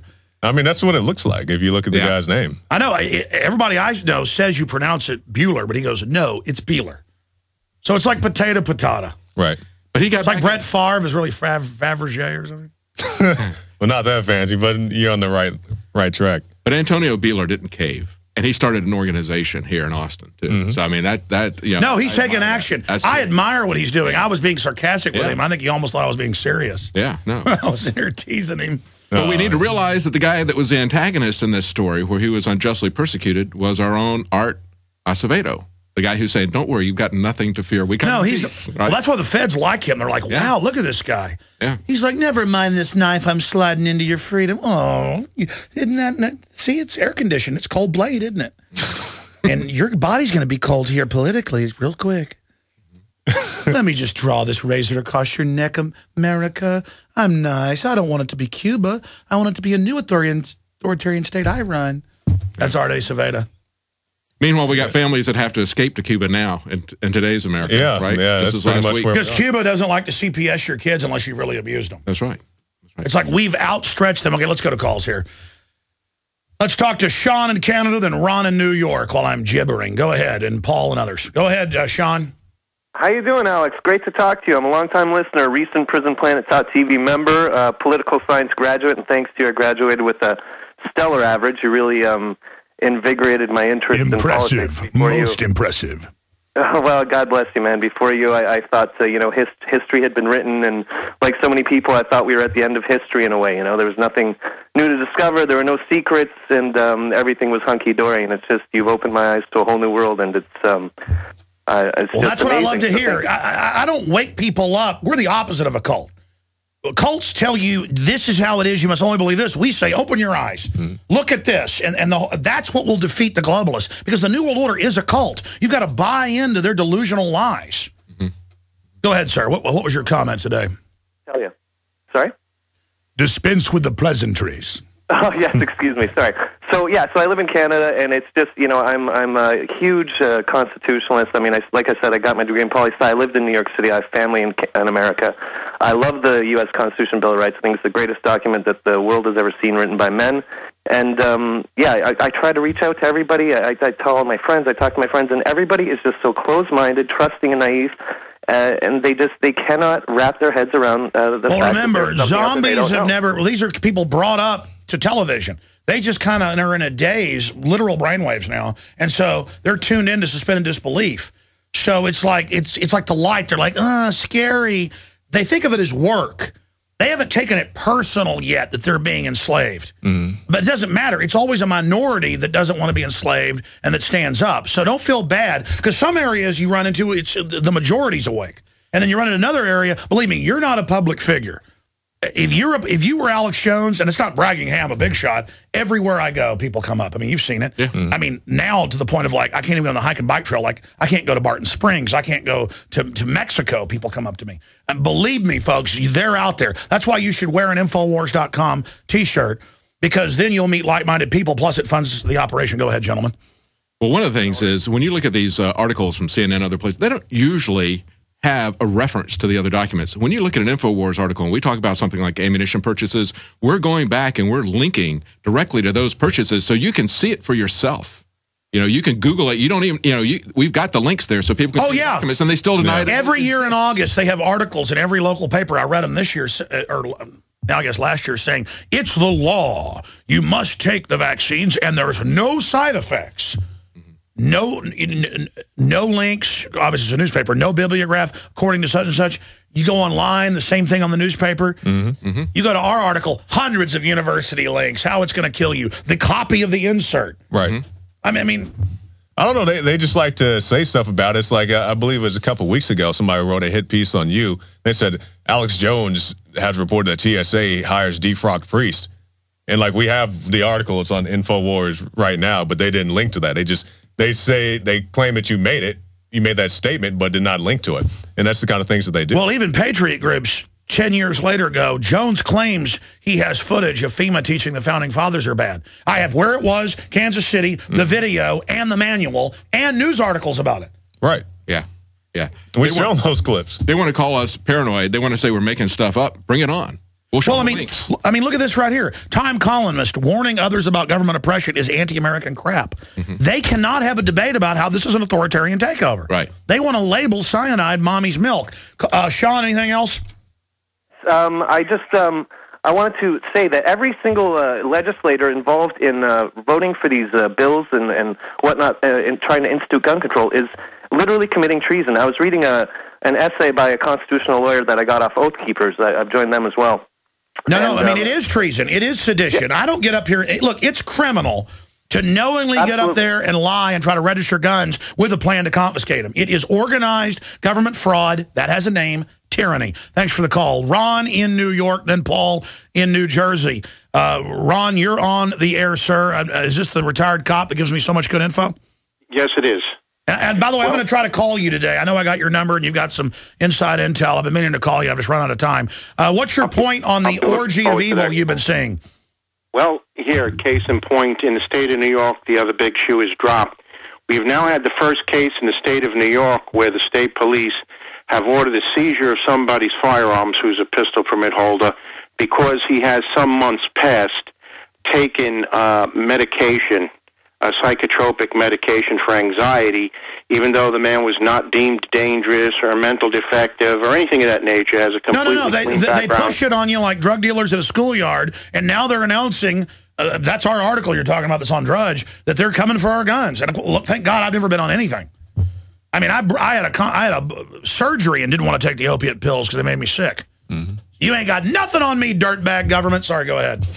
Go ahead, Ron. It's something they had absolutely no legal right to do. This is the suspicion that the police cross-reference a list of pistol permit holders with what we have in New York State, and you'll soon have in the nation with Obamacare, a medical prescription database. No, that's in there, and it was for the gun confiscation. They're going to declare us all mentally defective. And what Ron just described is exactly what Acevedo wants to do here in Austin, in Texas. But, we're supposed to like it, and we're conspiracy theorists. Even though the mayor pro tem is up there saying, we'll get your guns.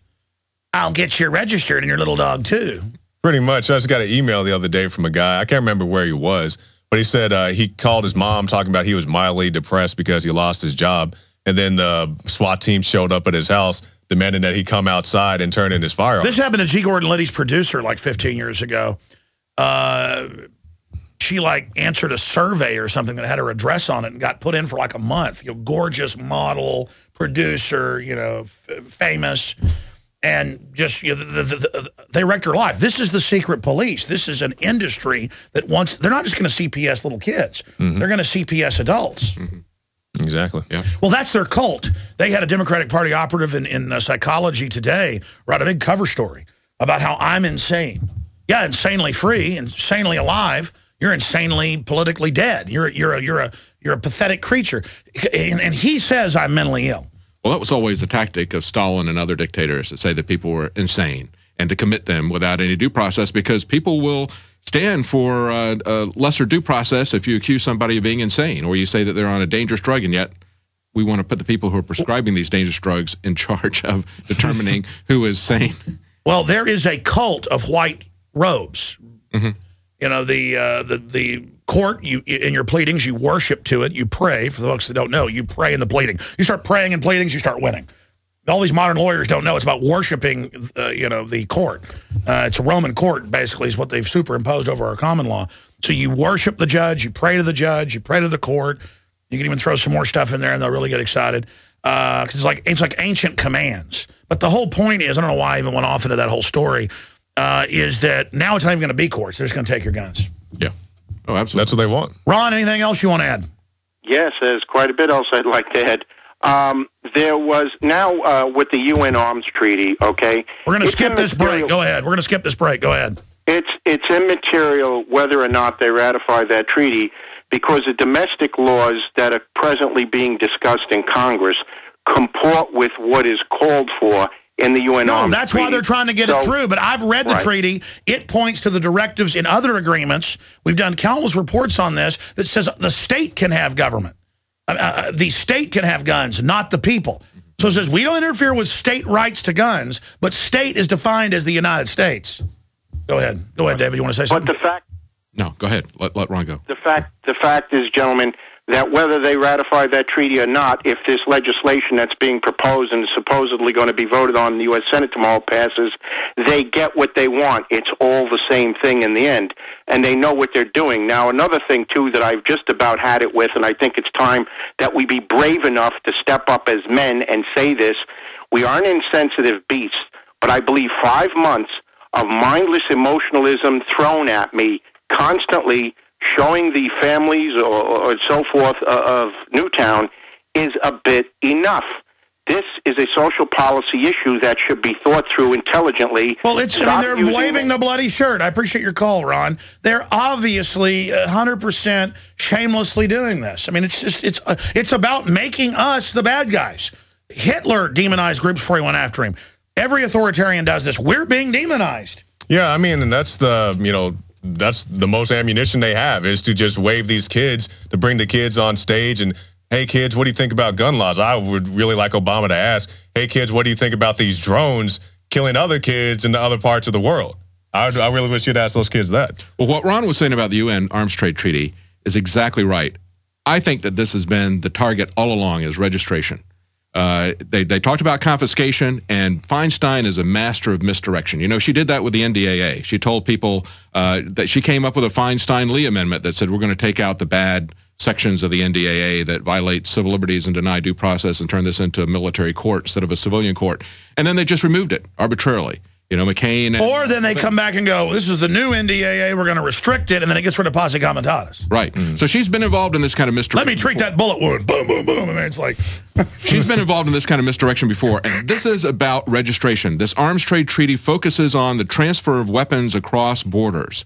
And they said the only way that we can do that is if we identify and register guns and gun owners. That's right. The states have to agree to control the guns within their borders. So just like Agenda 21, the UN comes up and they have this other, I can't remember it right off the top of my head. Legal framework. Yeah, they create these legal frameworks. UNIDIR. Just like they do with Agenda 21, and then they have the individual countries enact this. So they're coming at it from both directions. They're coming at it with domestic legislation, and they're coming at it with the treaty, because they're not going to take a chance that they're going to lose on this registration. And if we say that we won because we beat them back from confiscation and all we got was registration, that was what they were after all. Absolutely. And again, it's two-sided. They're not only trying to get us registered for confiscation, and a bunch of states already taking them, and home inspections and all this. Internationally, it's about not letting little countries get arms to protect themselves from the UN death force. Right. And if folks don't know, the UN's the greatest mass murderers over time the world's ever seen. Mao has the highest number, then Stalin, and then Hitler. Well, I actually go Stalin, Lenin, Hitler. But the UN continually just is murdering, slaughtering, raping, lining people up, shooting them. But Angelina Jolie says they love your kids. Let's go to a phone call. Paul in New Jersey. You're on the air, Paul. Welcome. Good afternoon, gentlemen. Yeah, well, you're talking about Fast and Furious. Well, that's the guns for the drug dealers, our drug dealers. They give them... That's their supply. They give them the guns, and they shoot the people who are trying to stop them down there. That's when he shot the 200 Mexicans and one of our INSAs. Well, I mean, it's actually, it's actually in the thousands. They say conservatively 400. It's thousands and thousands of dead Mexicans with the Fast and Furious stuff. Hundreds here, at least 3 cops, Border Patrol and a cop. You're absolutely right. Imagine, it's not about Fast and Furious anymore and all those dead kids. It's about how Obama actually, and Holder and the rest of them, shipped the guns down there to blame the Second Amendment, and now they flipped it around and gone, oh, you know, the Congress won't even have a vote. Why are you doing that to the family? And it's so transparent. I mean, I watch the public, and they are just so timid and weak. I even see like big tough guys, you know, I'll sit there and watch people in public, and they're even insecure about what people think about them. I mean, you guys aren't like that. I guess because you're in the media and have gotten over it or whatever. I guess I got over it. But it's just everybody's so pathetic. I mean, it's like, it's so obvious. A bunch of slime is using these dead kids and probably ran the whole thing. And the magnitude of the people that have died and these other issues, like you're talking about Fast and Furious and other places, even Obama's drone strikes. I mean, we point out the hypocrisy of all of this to, yes, it's terrible that these children have died.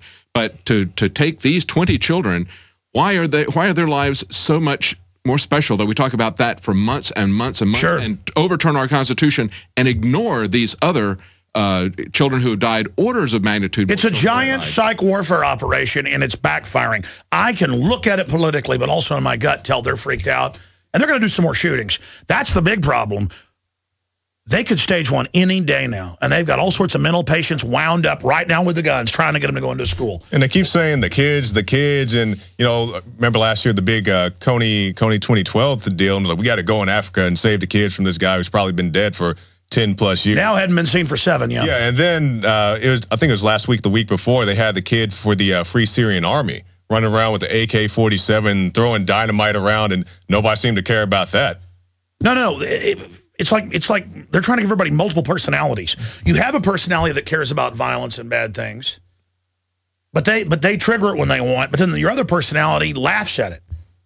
It's like, hey, we killed 1 million Iraqis over the last 15 years. It's terrible. And like, shut up, traitor. Well, you know, part of it might be that if you kill 500,000 kids in Iraq with your sanctions and you say it's worth it, like Madeleine Albright did, people can't get their head around that. But if you get them 26 kids, and you show the parents, and you show the faces, and you do it over and over and over again. Now, that's a tragedy. You made me just think, you ought to do a stand-up deal for the news tonight where, you know, like you point out her, what was it, on NBC going, I think it was worth it for 500,000 dead kids. And she's admired. When Zbigniew Brzezinski goes up on stage, he's a rock star because he's killed so many people. But what they admire is he did it by funding other groups. He brags in his books, I couldn't kill 30% of the Cambodians. But I funded the groups to get it done. And they're like, oh, that's really slick. Because them, it's like English in pool or something. You know, it's like, ooh, and they admire, oh, you're so manly. It's like Richard Pearl, known as the Prince of Darkness one time, was in the New York Times. But they were saying how cool it was. He walked up to a bunch of women, good-looking women at a party. The guy weighs like 400 pounds, you know, giant black circles around his eyes. I mean, I do too. But the point is, he walks up and goes, I order strikes. I kill people. And even these evil women sought of the New World Order were turned off by the fact it's not cool to go, I kill people.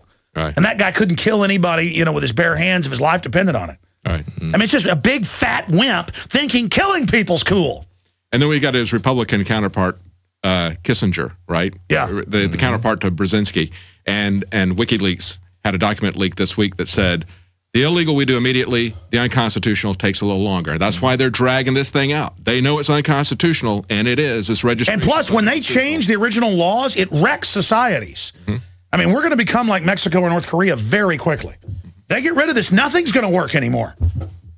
Yeah, I don't think they realize that, though. I mean, you got so many people there, they're going off emotion instead of common sense. Well, sure, the grassroots morons don't, but the technocrats do. They're all getting offshore islands with private security details. I mean, this is how you destroy civilization. Tyrants destroy civilization. Rome fell from within. And it's just they have no vision. Even if, man, these people are out of control. Alex in Illinois, last caller we have time for. Apologize to the loaded phones. Alex, you're on the air. Take us out. All right, you can hear me? Yes, sir. Okay, hello, Mr. Jones and friends. This is Alex from Chirac. Transform and roll out. Sorry.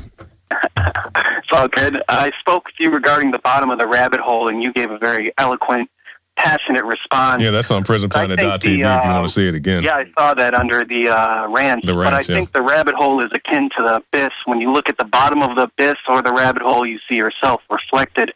And with the modernized genocide of the individual and the motives behind these banksters and New World Order members, I think we must look to the problems within to solve the problems outside. Primarily, when is enough enough? Is it ever going to be enough? And what sins of human beings are causing this rot in the apple? Now, you're a great caller. Listen to this. Stand your ground. Don't fire unless fired upon. But if they mean to have a war, let it begin here. And that was the militia captain, John Parker, at Lexington Green on April 19, 1776. Or was it 1775? The point is, I'm going from memory there because I can't see the quote up on Infowars.com. We have that front page image of the Oath Keeper. They were trying to block his sign. Yeah. And there he is. And that's why they were so freaked out by it. You know, stand your ground. Don't fire unless fired upon. But they're already firing in our water, our vaccines, our food. The war's already begun, to quote Patrick Henry. It's an info war. They want to make it physical because they're losing this one.